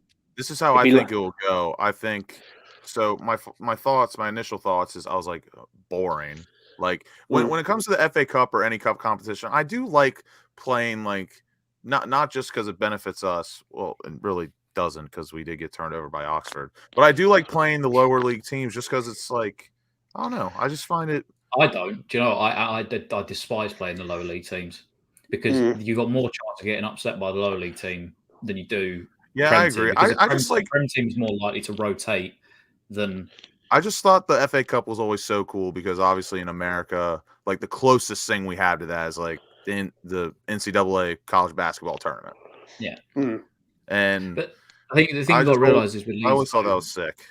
The thing you got to realize with Leeds though, Marcelo Bielsa, notoriously wherever he's been, he operates with a paper thin squad. He likes a small squad. He's not afraid to put youth team players in there. The likes of Jamie Shackleton, you know, so like in the last couple of years, it sort of come through. Obviously, however you pronounce his last name. Cresswell, the young lad that played at centre half, they got a striker. Gerhardt or something. Gerhardt or something. Yeah, they got. He's not afraid. I'll tell you honestly, he is at every single under 23 games. He lives. The man lives, breathes, eats, sleeps football. He does not. Yeah, my man knows ball is what we would say. He is. Man knows ball. Yes. But he won't be afraid to play some of those youngsters, and some of those youngsters will be ready to step in, and they will play exactly the same style as what their first team will play. No matter which league side comes out, they will do it. But I think with the fact that they are operating with such a paper-thin squad, unless they get anybody in the first week of January, I think he'll be the fact that they've got so many injuries at the moment. I think he'll go somewhat half and half, but rest some of the bigger players. But that by no means you can overlook Leeds because when one of them steps in, they will do a job for him. He has a lot of trust in youth players. My second half of what I was going to say is I do.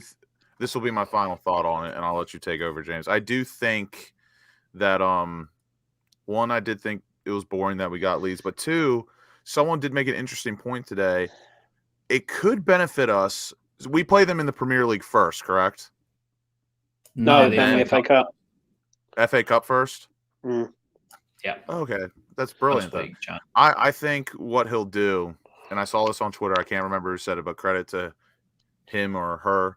But with the way Leeds' form is right now, and obviously that can change at the drop of a hat.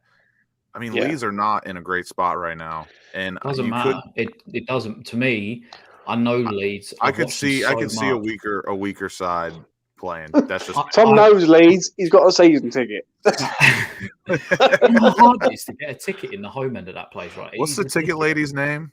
Oh, probably Val or something northern. Patricia. Listen, I had Rebecca's mum and dad in here this afternoon, and they were saying that they were worried that our kid would end up growing up with flat caps and whippets. Like they're frightened at the moment. But I will say that I've watched Leeds genuinely because of my old flatmates Marco every week for 2-3 years when we lived together. With me, Cammy, Marco, they were my two flatmates. We lived together. Every single week I was watching Leeds. Shout out to them. And he would be watching West Ham with me, and we'd watch United with Cammy. Do never underestimate them youth team players at Leeds. They, trust me, Bielsa is at every single game for the under-23s that he can physically get That's to. That's a hell of a name. He is always there, and those youth team players will step in and they will play exactly the same style of football that he has his first team playing, is all I would say. But if that's the case, I still think we can beat them, but never underestimate Leeds. No matter the form, they're always going to play how Leeds play. And I do respect them because they I had to stand there and watch West Ham lose against Wimbledon, mate. So that been many years ago. So and Oxford 4-0. So nothing is set in stone. But listen, we're playing well. It all goes down to the January window, which we're probably going to move on to now. But the January window is massive. We're massive, and we need some massive spend in January if we're going to go to where we know want to be. there's so many targets, but we can start center back. If you guys had to pick between Koletikar, Ake, and Tarkowski, who are you picking? I'll start off first. And don't price doesn't matter. Just tell me who you want. Me personally, I really think Nathan Ake would be a class signing, just because you know Moyes loves a guy that can provide service at multiple positions, and I really think that Nathan Ake would provide some good quality for us. He does lack in the air, but I think he's a baller. I think he's split. I think he will go. I think he'll go 2. I think he may. Well, I don't know if he'll go with 2, but this is what I'm hoping that he does. I'm hoping one of them is a big money younger player, Koletikar or Ake. How old is Koletikar? I should know this because he's Croatian. He's But 24, I think. 24, yeah. Go with Koletikar. I think that is the more sensible option is for him. I think Ake will be too expensive. City will want to recoup on the money that they spent on him. Yeah, he's still young. That's true. And also history of ACL injuries, right? He was out for a long time. 40 million pounds is what it costs Man City, by the way. Just fantastic prospect, but for me, no. So I think Koletikar is the one that makes sense.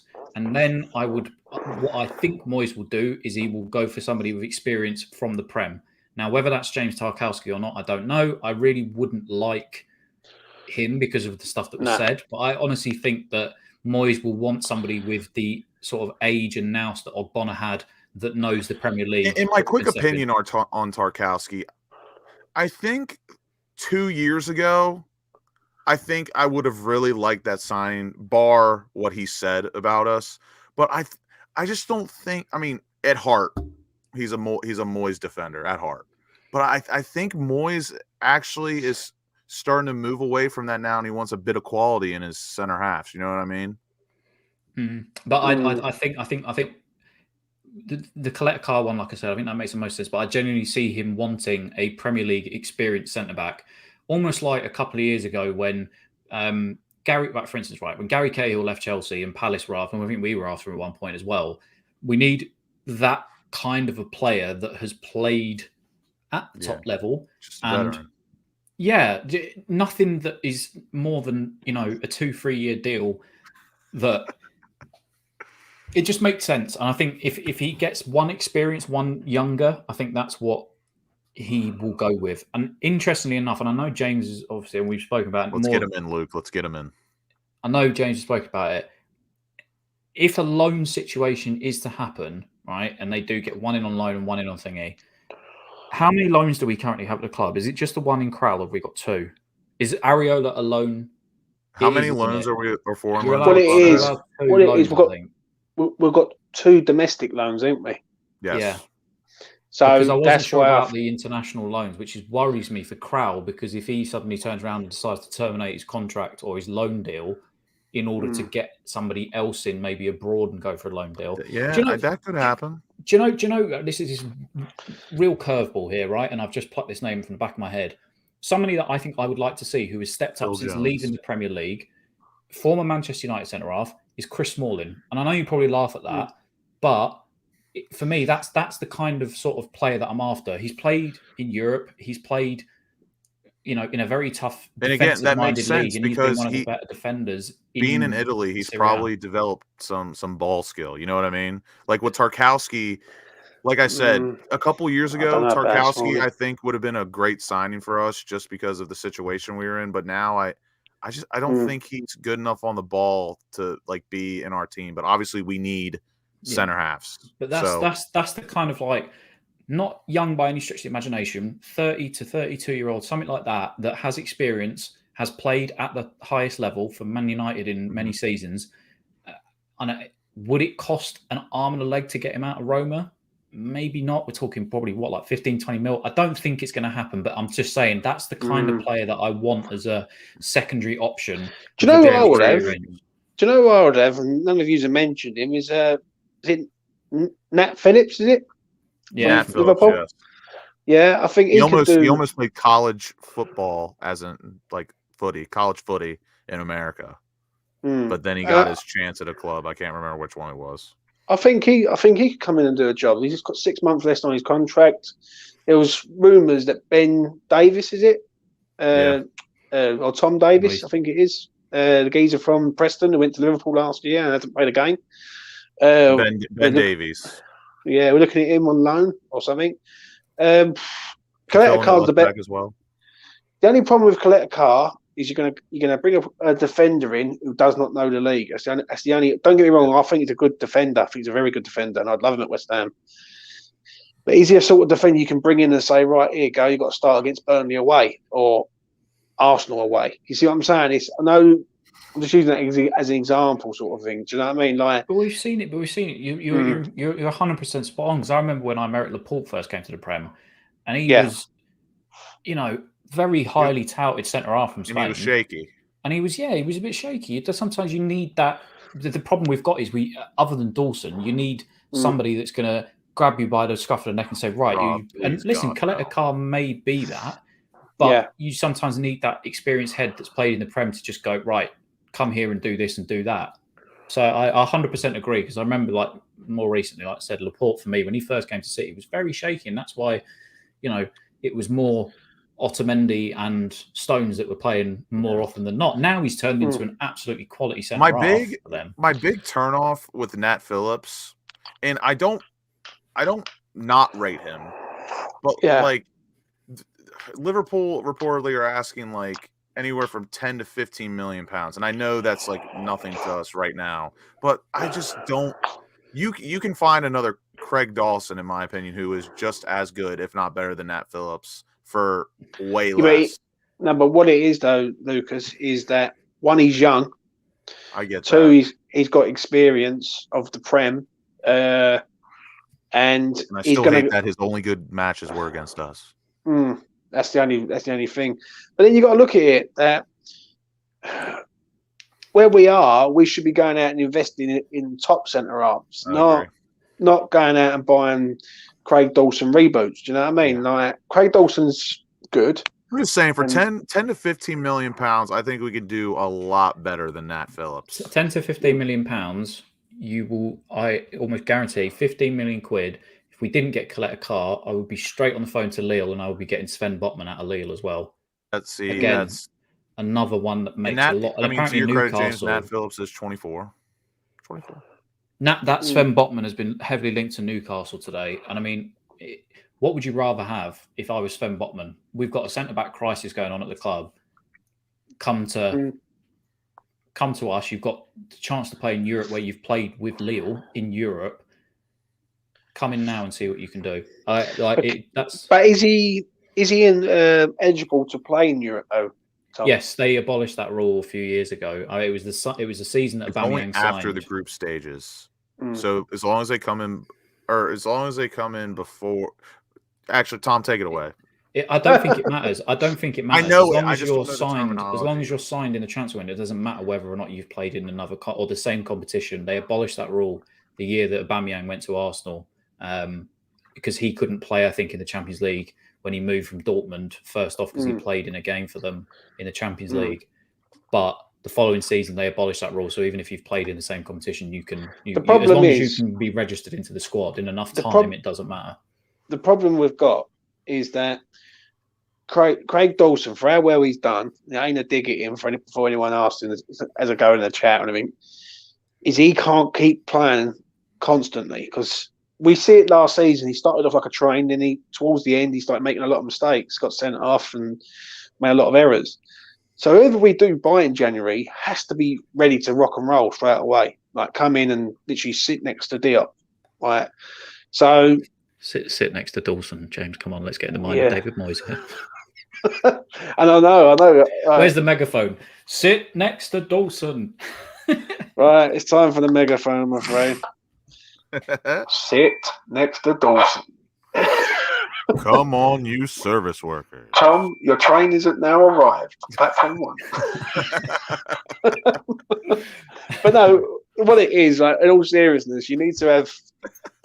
We need to buy someone who's ready to go. Like, and Coletta Carr would be that, but it's a big.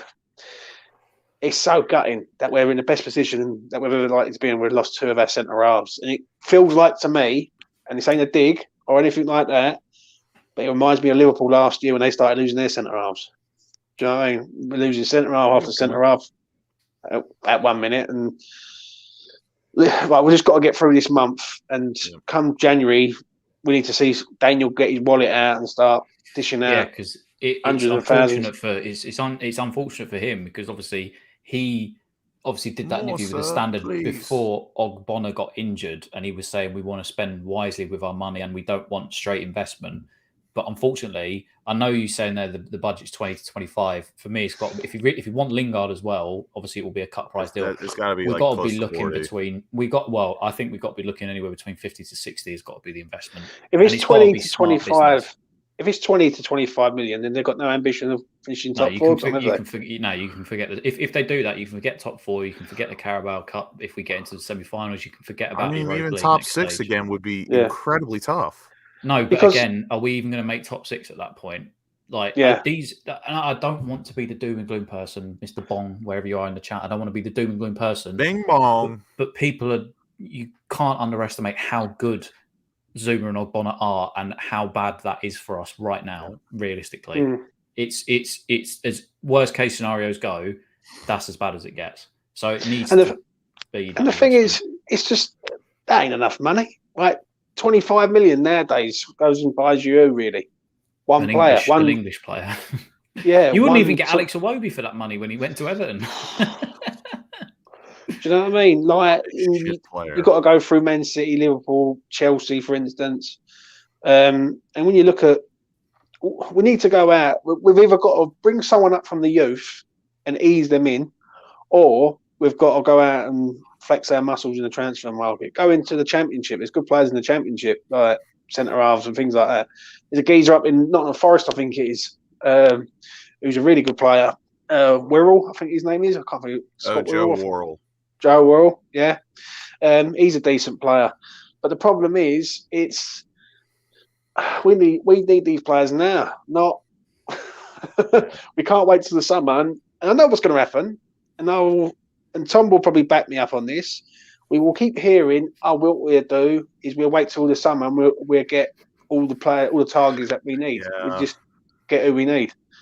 Like, what happens if Craig Dawson goes down? Or because let's be honest, Craig Dawson could go down, and then who's next on the list? Like, it's not doom and gloom. It's just fact at the end of the day. And come January, if they don't spend at least 40 million, at least, I would say not even spend, but for a fact, like we need bare minimum 40 to get what we need. This is the thing. If they want to keep at the ambition that they're currently going at, they're not idiots. They know that, again, the higher that we finish up in the table, that TV money, they're going to recoup that for finishing as high as they possibly can. And this thing is, we're fighting in, 4 competitions on all fronts, and we're doing exceptionally well. Obviously, the FA Cup is to come up, but at the moment, but soon to be, 4 competitions, 3 of which we are well in the hunt for what we want to be doing. They can't not invest now. And it will help them in the long run, because if they do continue to stay in Europe, if they do progress further into the Champions League, they're going to recoup it through TV money, ticket sales, everything. It will be done. It's and this is why I'm kind of glad that Krasinski's in there, and obviously we get the man off of gardening leave from Man City. And even fucking Grant Holt, by the way, is a scout. I am all for that, just because it's Grant Holt. But it needs to now be good, effective, and smart business. And I know that will our entire transfer pot go into buying defenders this window? No Lingard or strike. I think Lingard and a couple of defenders, and I would be happy.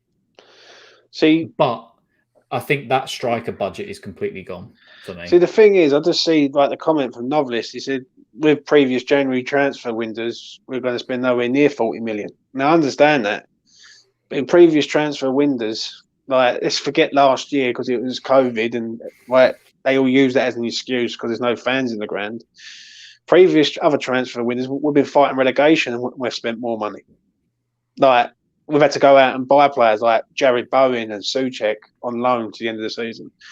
Do you know what I mean? If there's not a player in Sparta Prague that we can't go and find centre half, or there's someone who we can't go and get in who's ready to go, then they're saying, I just don't understand it. I really don't. Aki, good player, knows the league. I wouldn't be totally against that. I think that'd be a good player for us, especially with Issa in there, not Dawson. But the only problem is I reckon it's like it'd be like a if it was a loan for Aki with a view to a permanent, and they said, right, you got to pay 25 million, Tom, or 30 million for him, would you be happy with that? They did get him for 40. I mean, yeah, I wouldn't turn my nose up at it. I'll put it that way. I wouldn't say no to it.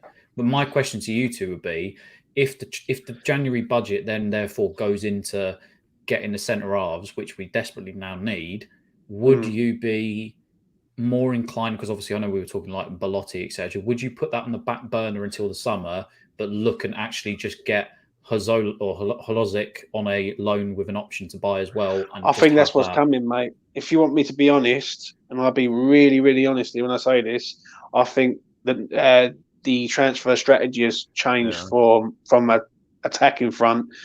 I think Jared Bowen becomes our new striker. Or like if he goes 3-4-3, it's Bowen and Antonio up front all day long. It really is. I think Yarmolenko. I heard about Shevchenko. He might be going to Italy. I can't. Well, that's 120K a week off the board in wages. Yeah, but I think what they do, they just pay up his contract. Either Genoa or Kiev for Yarmolenko, I'm pretty sure. But the problem is with that is and I know it sounds mad what I'm going to say, but you get rid of Yarmolenko, you still got to replace him with a striker. And if you was to go Yarmolenko out, Hillsek in, get 2 centre halves, I think we might. It would have to do. It ain't good, but it'd have to do. Do you know what I mean? And Lingard or no Lingard? The big question is because if we don't move on Lingard in January, Newcastle, somebody else will. Yeah, and let's be honest.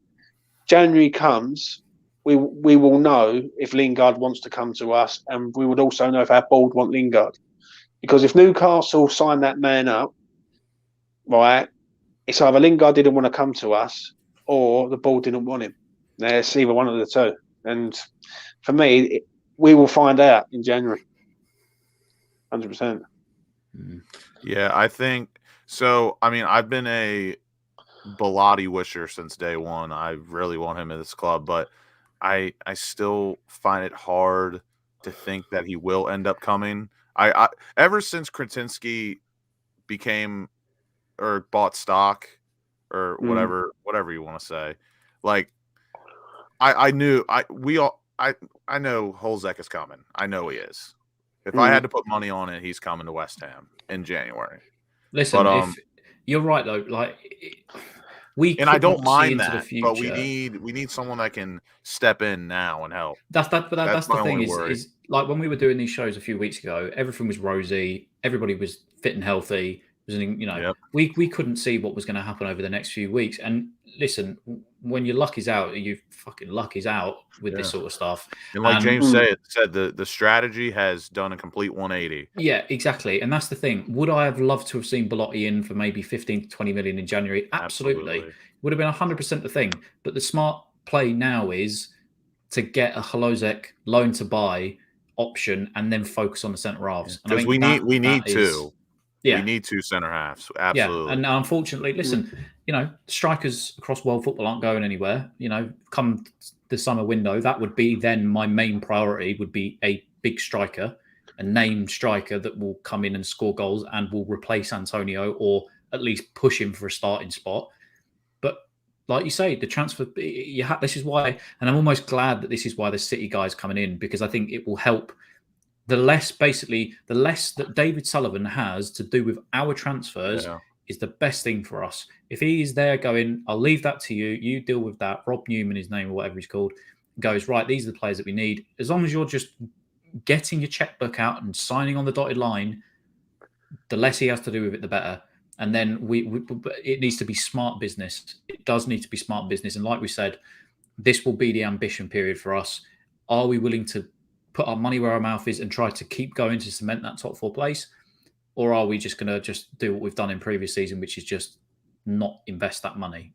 So it's interesting, though, because obviously, even though we're hearing bad things about Zouma's scam, fucking come tomorrow, you know, could turn out, oh, everything's fine. You know, nothing to worry about. And then the chance, you know, and maybe he's out a couple of weeks and then the transfer strategy changes again. Yeah. And then all of a sudden, all right, then the striker thing is back on again, but still we need another centre half. So it's going to be an interesting few weeks, to say the least, to see what actually happens. Yeah, realistically, the way I see it going down in this current state, if Zouma is out for the year, I think we'll get 2 center halves. If he's out for, let's say, 2 to 3 months, I think we'll get 1.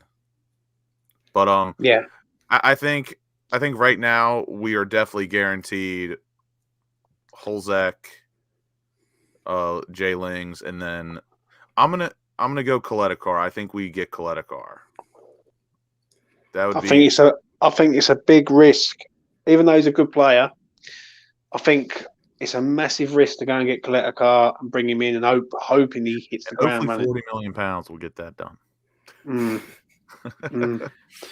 I don't know. I agree with what Tom was saying. Really, I just think the transfer strategy's completely changed now, and it would not surprise me. It really wouldn't that he goes for 1 centre half and he's just going to rotate. And if worst case scenario, that they lose another one, it'll either be Houston or it'll be Declan Rice. It will be. Like I just feel it will be Dec. Like, underratedly, Soufal has played decent in the 3rd center half role with a 3 in the back, but we don't want to. And listen, we haven't even touched on if he wants to switch it up to the first time he came to West Ham, which was just play Cresswell at left centre half and stick Masuaku in at left wing back. That's also an option for us as well. Thankfully for us, there are a number of players that can play in some form of a centre half role. I think Diop specifically is perfect for if he's playing at a 5. Cresswell at left side centre half. has played. Yeah, but Diop you need pace at that central defense, central defender. I think Diop is perfect to play that. Thankfully, we do have options if he chooses not to go and spend that money, which is the main thing for us, basically. Even Souček, I think, has played back there at some point in his career as well. So it will be more square pegs, round holes for us. But seeing as we know that some of those players can actually play in those positions is not the end of the world, but it's still disappointing. And I know James would rate this. I really would not mind Divock Origi. I really would not. I think that'd be a classy signing. I think he's priced. We can't afford to be spending, and Liverpool will want 20 to 25 million for him. It's just not priority right now. Which is kind of crazy, isn't it? Don't you think? I don't think Origi goes anywhere, mate. I think the African Cup is too valuable to Liverpool. Yeah, I think the African Cup of Nations, Mane's going, Salah's going. They need that player there, so that's a non-starter. I think. Do you know what? I see what wouldn't surprise me is Martial, though. If you want to think about a player who's not going to, I've got mixed feelings, but I mean, at this point in time, like we can't really be picky, can we? No, so I don't see Martial playing under Manchester United's new manager. Not when he wants to press him forward. That is just not Martial's game at all. Yeah, so it wouldn't surprise me if that happened, like a loan deal. Just and to me, that's a free hit. Like you got a loan player there. If it works out, he goes back. Fair enough. If it don't work out, we ain't really lost anything, and we ain't lost no money. So it's just one of them ones, really. But we shall see. Here's an interesting question. I can't believe I couldn't get that out. With our 2 domestic loans, and Tom, you said we're only allowed 2, right? Yeah. If we did have to sign one of Krau or Alphonse, who would you go with and why? It's got to be Alfonso Areola, mate. Yeah, the future. If West Ham, because I don't want to rant that angle and we might have to sign one of them to get to free up a loan. I know what James is going to say. Right. Let me give a short answer quickly because then I don't have to say anything else. If we don't sign him, it's a fucking travesty, and it would be the worst bit of business in recent memory. Do we know his future, or James finish, and then I'll. Well, if we don't sign him and we go after Sam Johnson at West Brom, I'm sorry, but I just don't know what's going on. I don't know where this club goes. I do rate him, but Areola is Areola is the future. Clear. Is the future France #1. That's a fact. People forget he was in goal for the Champions League final against Juventus. Yep. He's played at some of the biggest clubs, bar Fulham. Do we know his buy on? No, what it is expensive. They've got like 6 or 7 keepers at the club. They won't. It's to do with his wages, Lucas. It's to do with his wages. But at the end of the day, if you're a big club, question: do we know the actual number or no? I'll find it now. Okay, well, I was just curious. It's all to do with his wages. Like they're saying that his wages are West Ham can't match his wages. Well, work with him. Give him games, sweeten him up, and say, right, even if you can go and give Yarmolenko 115,000 a week, I think you can go and give Areola 100 grand a week, and that's a keeper who's your permanent goalkeeper for the next 6-7 years until he retires. Do you know what I mean? So and hopefully, I've heard some positive things about Nathan Trott going on in France. So I mean, that could be the future with Areola and maybe Trott being the backup. So unfortunately for us, because it's PSG, he is on currently 138 grand a week. But that is PSG. They overpay. So if you could get him for 100 grand a week or even 110, that is money well spent. That is your keeper for the next 6 to 7 years. That's a bloody good keeper. Yeah, exactly. Keepers are like fine wine. They like Kobe, like Vino. They go on for years. That is where they are. Their prime is when they get older. It is the most sensible thing that you could do if you're West Ham. Yeah, I just don't understand it. Like I keep hearing this. What was the other rumor that I see? I see Sam Johnson. I see the Barcelona goalkeeper. Is it Neto? Is it Norberto Neto. Yeah, oh, gosh. And I'm like, well, for me, that's penny pinching for some reason. And listen, I'm not going to be doom and gloom. I don't want to be doom. Can be massive. It's impossible.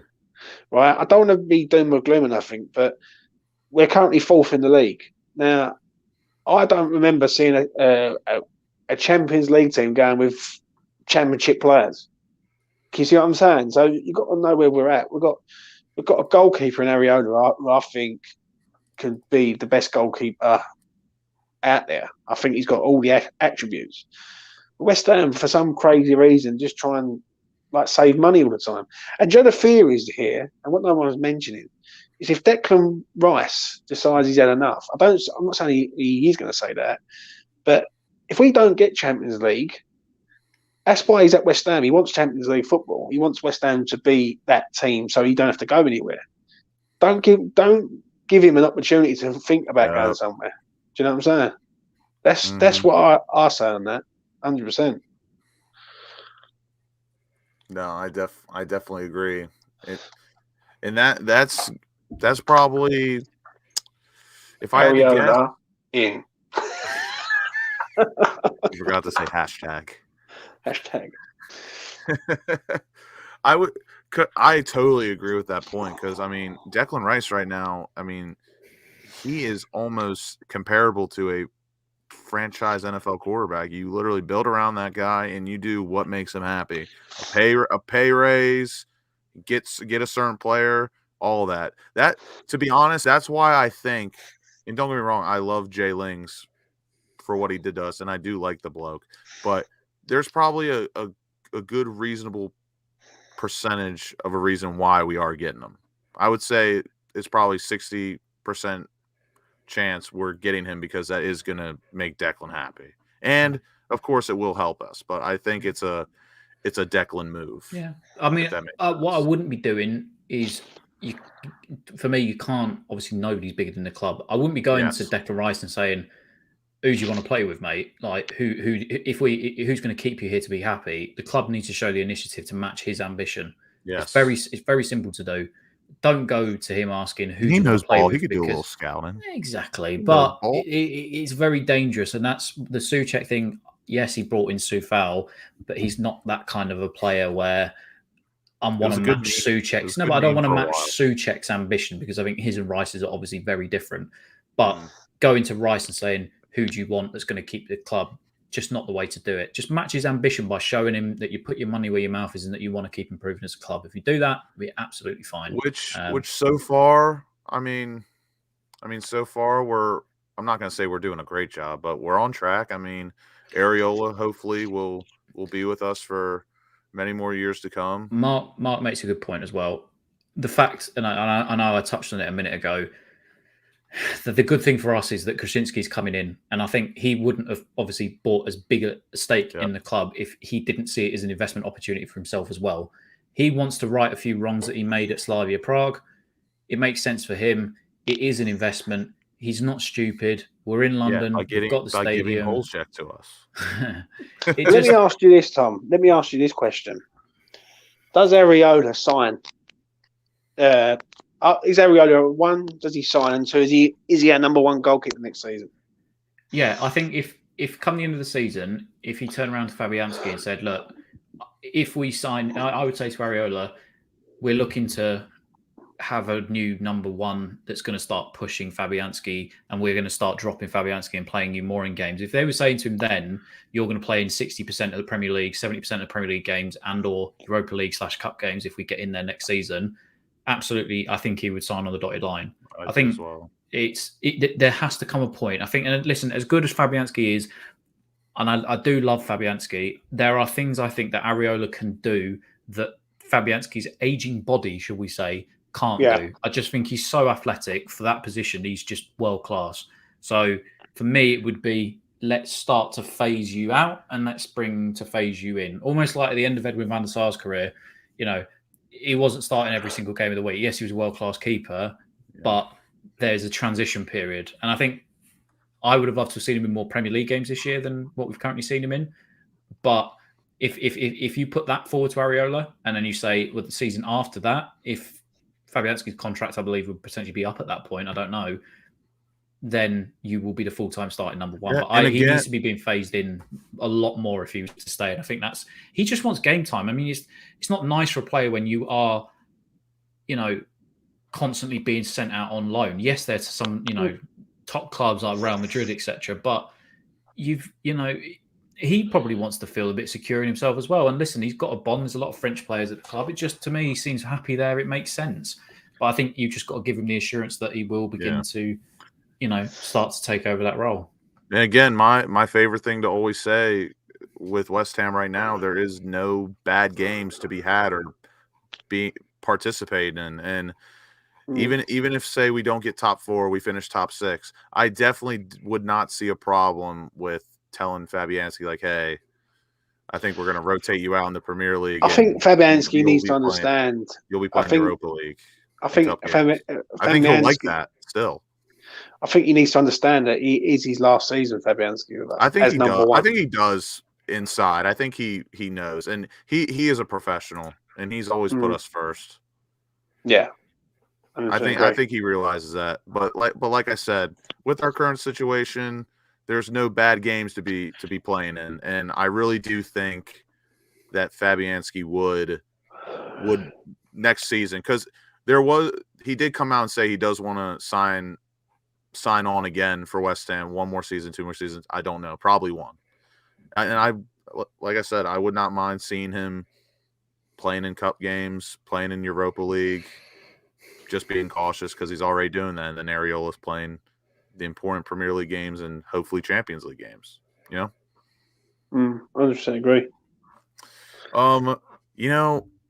We've been trucking along, and we have 19 viewers right now. I mean, we got like one more thing to talk about. We already did talk about like what lineups we want to see on Thursday, but we could do a quick little wrap up of a little Thursday prediction. But if you guys got anything you want to ask us, please put it in the chat. We've got 19 people strong. You guys are active in the chat, unless Tom and James got somewhere to go. I mean, I can.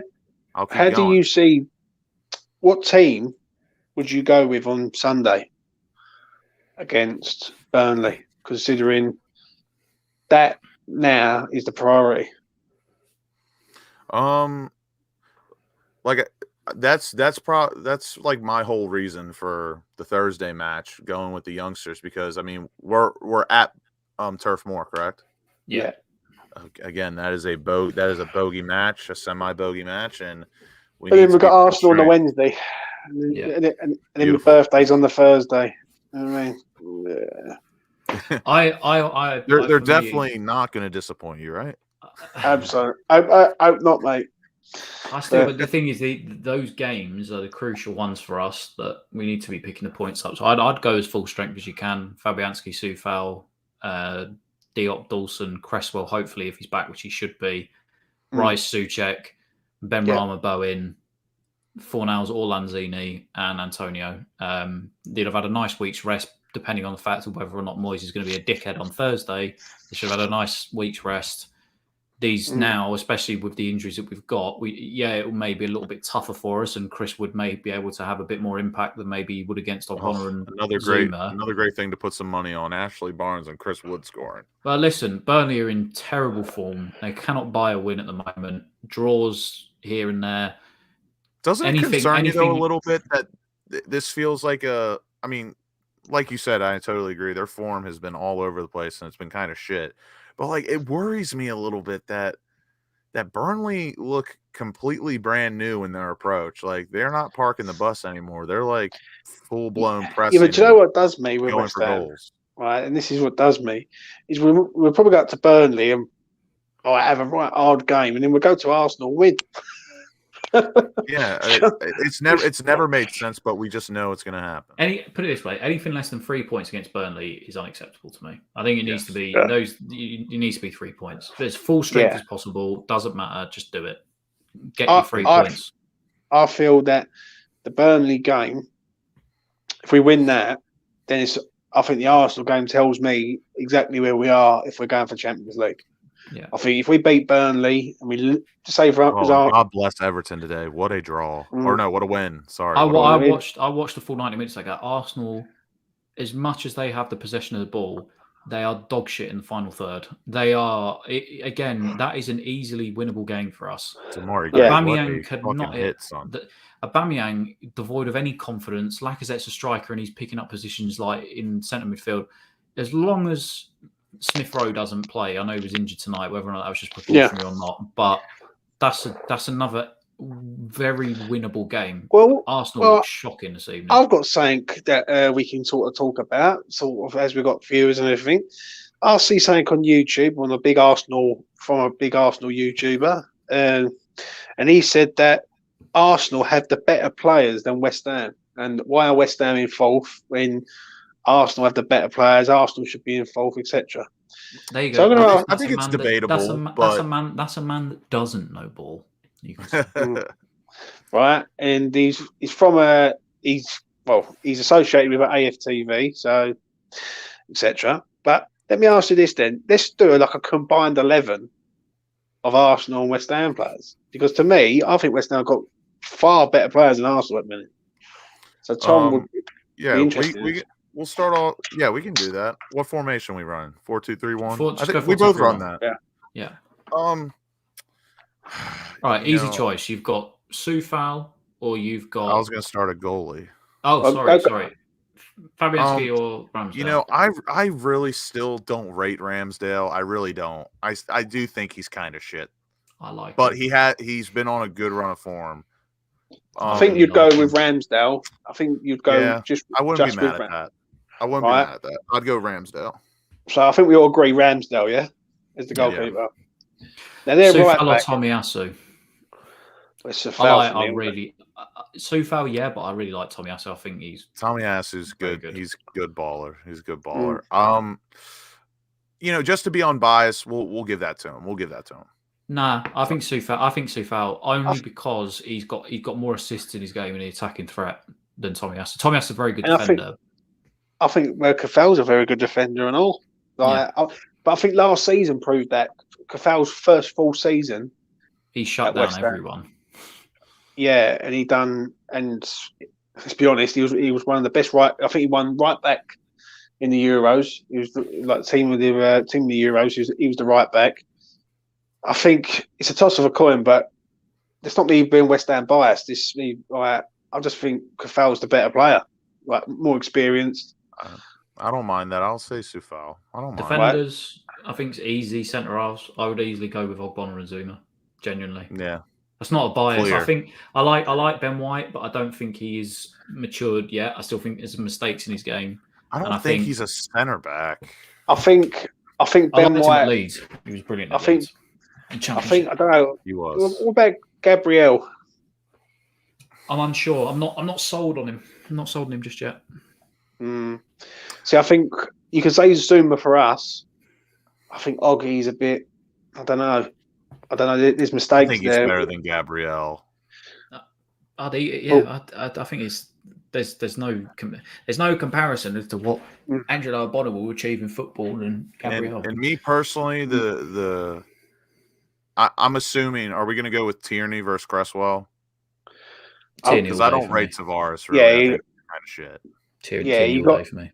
You got to say Tierney, but all right. So if you say Tierney's going to be a great player, I think. Just because Tierney's defense is as good as his attacking output. See, right. So if you say Zouma and Ogbonna, and you got Tierney, then this is where it gets in. This is where it gets fun. Add two midfielders against their two midfielders. Thomas Partey is absolutely dog shit this evening. He was awful. And then Xhaka. It's Rice and Souček every day. I like Lukonga. I think he's going to be a decent player. But on current form, it's Rice and Souček, no matter where you look. And actually, Souček's been very good the last couple of weeks, I will say. He's started to pick some form up. So it's Rice and Souček, right? Now, going into their front line, Smith Rowe as a 10. Yeah. Or would you have Fornells as you? I'd have Smith Rowe on the left. Probably. Not by a lot, but Smith Rowe does offer a little bit more, and he has solid work rate. Smith Rowe does run all over the place. Smith Rowe on the left. I'd have Fornells in the middle. I think Odegaard's all right. I think he's still got a lot to do to become a very consistent. He was so player. hyped coming from Real Madrid, obviously. Right. And then I'd have. See, I'm going to be controversial here. I'd have Saka on the right, and then I'd have Bowen up front. See, I understand what you're saying. But I look at it, and I like. I would probably agree with you on that. Maybe then you got to look at Antonio. If he does turn up, he's better than Bowen up there, and I like Saka. I think even tonight he was the best player. Let's not shift players around. Let's just stay in natural position. Well, if you're going right hand side and you're going Saka or Bowen, to me, Bowen's the better player all round, isn't he? I would. He scores. He scores goals. So does Saka. To be fair, Saka scores at a very similar clip to Bowen. Yeah, I don't think he's the final product yet, Saka, because he's finishing. Even though he's decent, I would give Bowen a very slight edge. Very slight edge. But wouldn't you agree, though, Tom? Bowen's got more threat of scoring than Saka. Yeah, maybe. I think obviously Saka's got that pace, and he can slip inside. He can meg someone. He's got a bit more skill out there. But that's why I'd go with Bowen up top, because at the moment, neither Antonio, Lacazette, or Aubameyang can hit a cow's arse with a banjo. They are. Aubameyang is. I do not understand the Arsenal curse as well and truly hit Aubameyang, because he just looks god awful right now. The season should have buried that one. So it's a toss of a coin between Bowen and Saka, right? So if you say on the left hand side, who you got on the left hand side for Arsenal, Tom? Smith Rowe. Or you've got. I thought Smith Rowe plays as a 10. He plays predominantly on the left. If Odegaard is playing through the middle, if Odegaard's not playing through the middle, then Smith Rowe's playing as a 10. Who's the other geezer? Martinelli? Yeah, I think he plays a bit. He swaps sides a lot because he thinks he's more of a left footer than a. Yeah. So if you said on the left hand side, you'd probably go with Smith Rowe, for instance. Number 10. it's a top. I think Fornals would have to go in there as a 10. I don't think he's as creative though, is he? Really? But the thing is, though, you can put Fornals down the left-hand side and just put Smith Rowe through the middle. Yeah. So if you swap that around, then up front you've got a choice between Antonio, Lacazette, Aubameyang, Or Bowen. or Bowen. Which one was? It's for me. Saka's on the right. I'd just say Bowen. Yeah, I would probably go with Bowen up top. Which gives 4 players from them and 7 from us right now. I'd go with. I agree. I really do. I look at it when he was saying that, and this is someone who's been on AFT, and this is someone I actually do really respect greatly. When he was saying that Arsenal got better players than West Ham have, I sort of named off. I put in these comments. I said, "Listen," I said, "I respect what you're saying, but I said Bowen, Souček, Rice, Kafal." Listen, you want to know what's funny? If we're talking genuinely though about, all right, if we look at it not on current form, who is the better player? Of course, Pierre-Emerick Aubameyang is one of the greatest modern day scorers who's done it. If you look at this season, but on this season, there's no comparison. What's funny is when you look at we all bitch about our bench, like our bench quality is shit. When you look at Arsenal's, I mean, you could even make a case that we might have a better bench than them, and that's not good. I think what it is, Arsenal have got the players, but they haven't got the manager. That's what I've always think now. I think the manager is very, what's the word? He's like work experience for him, rather than someone who's actually knows what he's actually doing. You know what I mean? So, I'll put it this way. I don't think if he hadn't have been under Pep, he wouldn't have got the job. I don't think he's ready to manage a team like that. I think there's a lot to like about his team, but at the same time, the attacking threat is not there. Yes, the defense can be good. Yes, they have some good creative players, but that attacking threat has just not been there for Arsenal. But listen to their bench though. Their bench, like I said, I truly, we all know our bench is not the greatest, but listen to Arsenal's bench today. Nuno Tavares. Yeah, he's literally Masuaku, if you ask me. Stronger version of. Yes. Nketiah. Not good enough. Lacazette started, but we all know he usually comes off the bench. He's decent. Yeah. Nicholas Pepe. Oh, I forgot about him. Flop. Not getting anything. Yeah, I agree. Rob Holding. 72 million. Rob Holding, Cedric Soares, Mohamed El Neni, who I've always thought his first season was decent, but I always thought he was shit. Listen, if it was toss up between if I'd rather have Xhaka or El Neni in midfield, I'd rather have El Neni, put it that way. I mean that's not a bad shout. Xhaka's shit, and he's an absolute mercenary in the bad way. And then some random Arthur Okonkwo, never heard of him, and then you got Lokonga. Yeah, no. And then when you stack, and like I said, when you stack that up against our bench, like that's not too flattering of a comparison. Like, what it is with our bench, we're very defensive minded. We've only really got one attacking type player. I must admit, on the bench on Saturday, we looked like we had more of a threat coming off the bench. Like, what a difference a change of system makes when you've got all them defensive players. Like, we're playing 3-4-3 basically. And you're bringing on Ben Rama, Fornals off the bench. The bench looks a bit stronger than it did like when you're playing 4-2-3-1. And let me tell you, we already talked about this, but it just popped into my head. We were talking about who we really want to see turn up on Thursday against Dynamo Zagreb. You know, I'm telling you, I would not be surprised if Sonny. He was at the match, but he wasn't in our lineup. Sonny Perkins, like he came in with the team, but he wasn't in our lineup.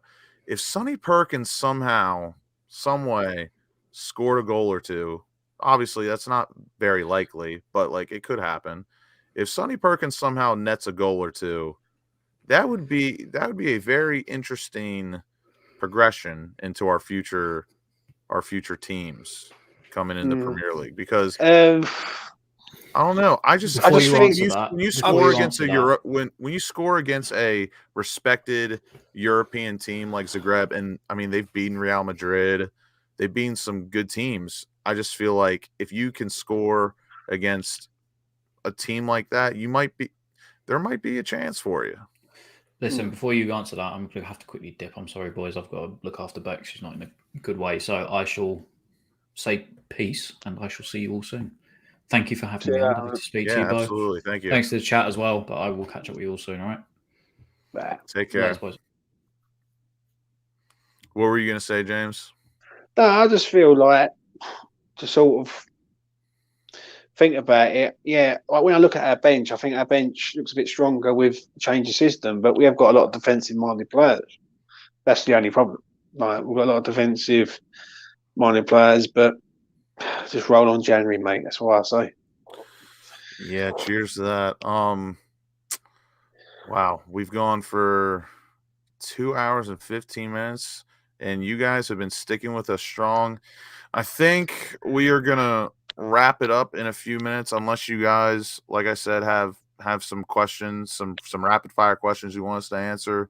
We'll probably go for another 5 minutes, but Get your questions in.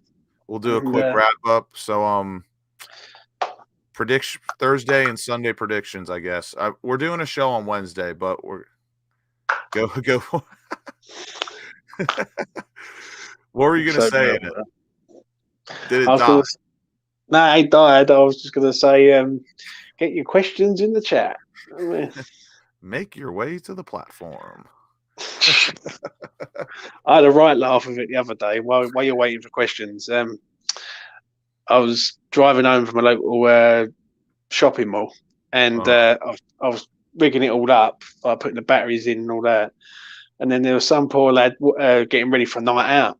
He was walking down the street, and I was I opened the window up and I said, "He's in the grey top, or he's in the what is it?" I said, "He's wearing his grey shirt." And then he looked around like that, yeah.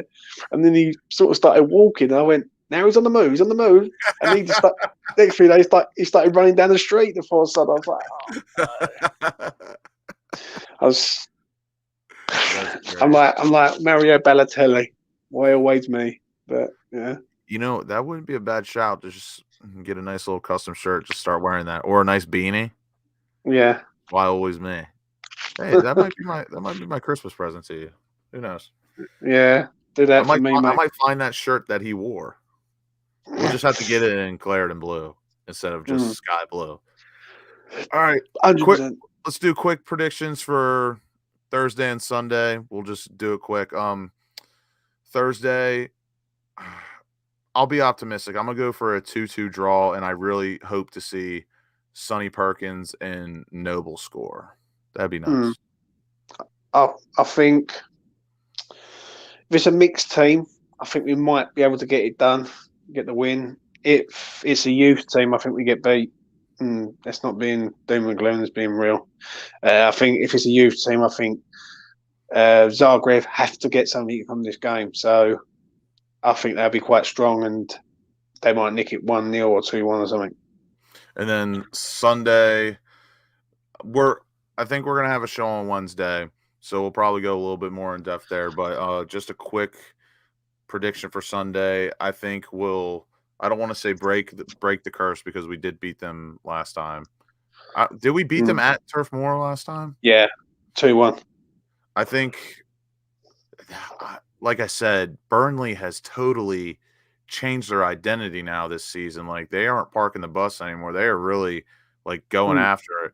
I could see I really could see a 3-2, 3-1 win for us with Ashley Barnes or Chris Wood scoring, of course. I think if Cresswell ain't back to change the system, I think he goes 3 at the back, and I think he might go Dawson, Diop, 3 at the And I think Crefel might even go at the back there, a three-man attack, and have wing backs sort of thing, like Cresswell and Mazuaku and someone over on the right hand side. But hopefully it's all good. So we have 4-2-3-1 system, and if we're all fully fit, Cresswell's back, I think we win. I think we all win. I think Bowen and I think Antonio scores in this game. I really do. I think it's a perfect game for him. So I'm going to say a 2-0 win at Burnley. I think we can get it done up there. All right, and Franklin, Cap, we're going to end off on your question. If we could only choose one center back or striker this January, which one? I personally, as much as it pains me, I probably would pick the center back. I think the centre back is more important there. I think if Zouma and Bonner ain't injured, we all know what we want, but what do we need? Yeah, we need a centre half, mate. We can actually justify that our wants are needs. I think to sort of round it off, I think if we don't go and get a centre half, Alex Crowell is our new centre half. That's no joke, right? He'll be our new centre half. And I had this sort of debate, like friendly debate on Twitter earlier on, and someone said to me, like, how can you judge him, James, when you haven't seen him play? Like, he's played centre half before. I said, it's a bit different playing in a foreign country centre half than playing the Premier League centre half. I saw that, and I totally agree. Do you know what I mean? So we've got to know where we're at. So centre half's needed, 100%. You heard it here. And to sign off, I want to say thank you for everyone rocking and rolling with us for almost 2.5 hours. Thank you to Tom for coming on. James, thank you for joining. It all happened so fast. I would have invited you earlier. No worries, mate. It all kind of happened. I know I'm the black sheep of the family. No worries, mate. No worries. We went on a lot earlier than usual. I want to say thank you, James, for popping in at the very start. Gary, Tim, Daniel, Helen, I saw you in there. Wally, Luke, Scott Verne, big ups. D. Lee, oh my goodness, Jay Woods, Graham, James Bong, Bing Bong. Oh my gosh, Neil, thank you. Mark, my gosh, there was a lot of you in tonight. I said Neil, Black Country Hammer, thank you, or Hamath. I don't know if you meant to put Hamath or Hammer. I'm gonna assume you meant Hammer. And Ray, thank you for popping in too. Oh my gosh, so much love tonight. And Darren, thank you very much. And until next time, that I always get it wrong. My brother from another, James, much love and respect. And then I'm Lucas, and I'm out. Take it easy. We have a show on Wednesday. Come join us. And until next time, come on, you Irons.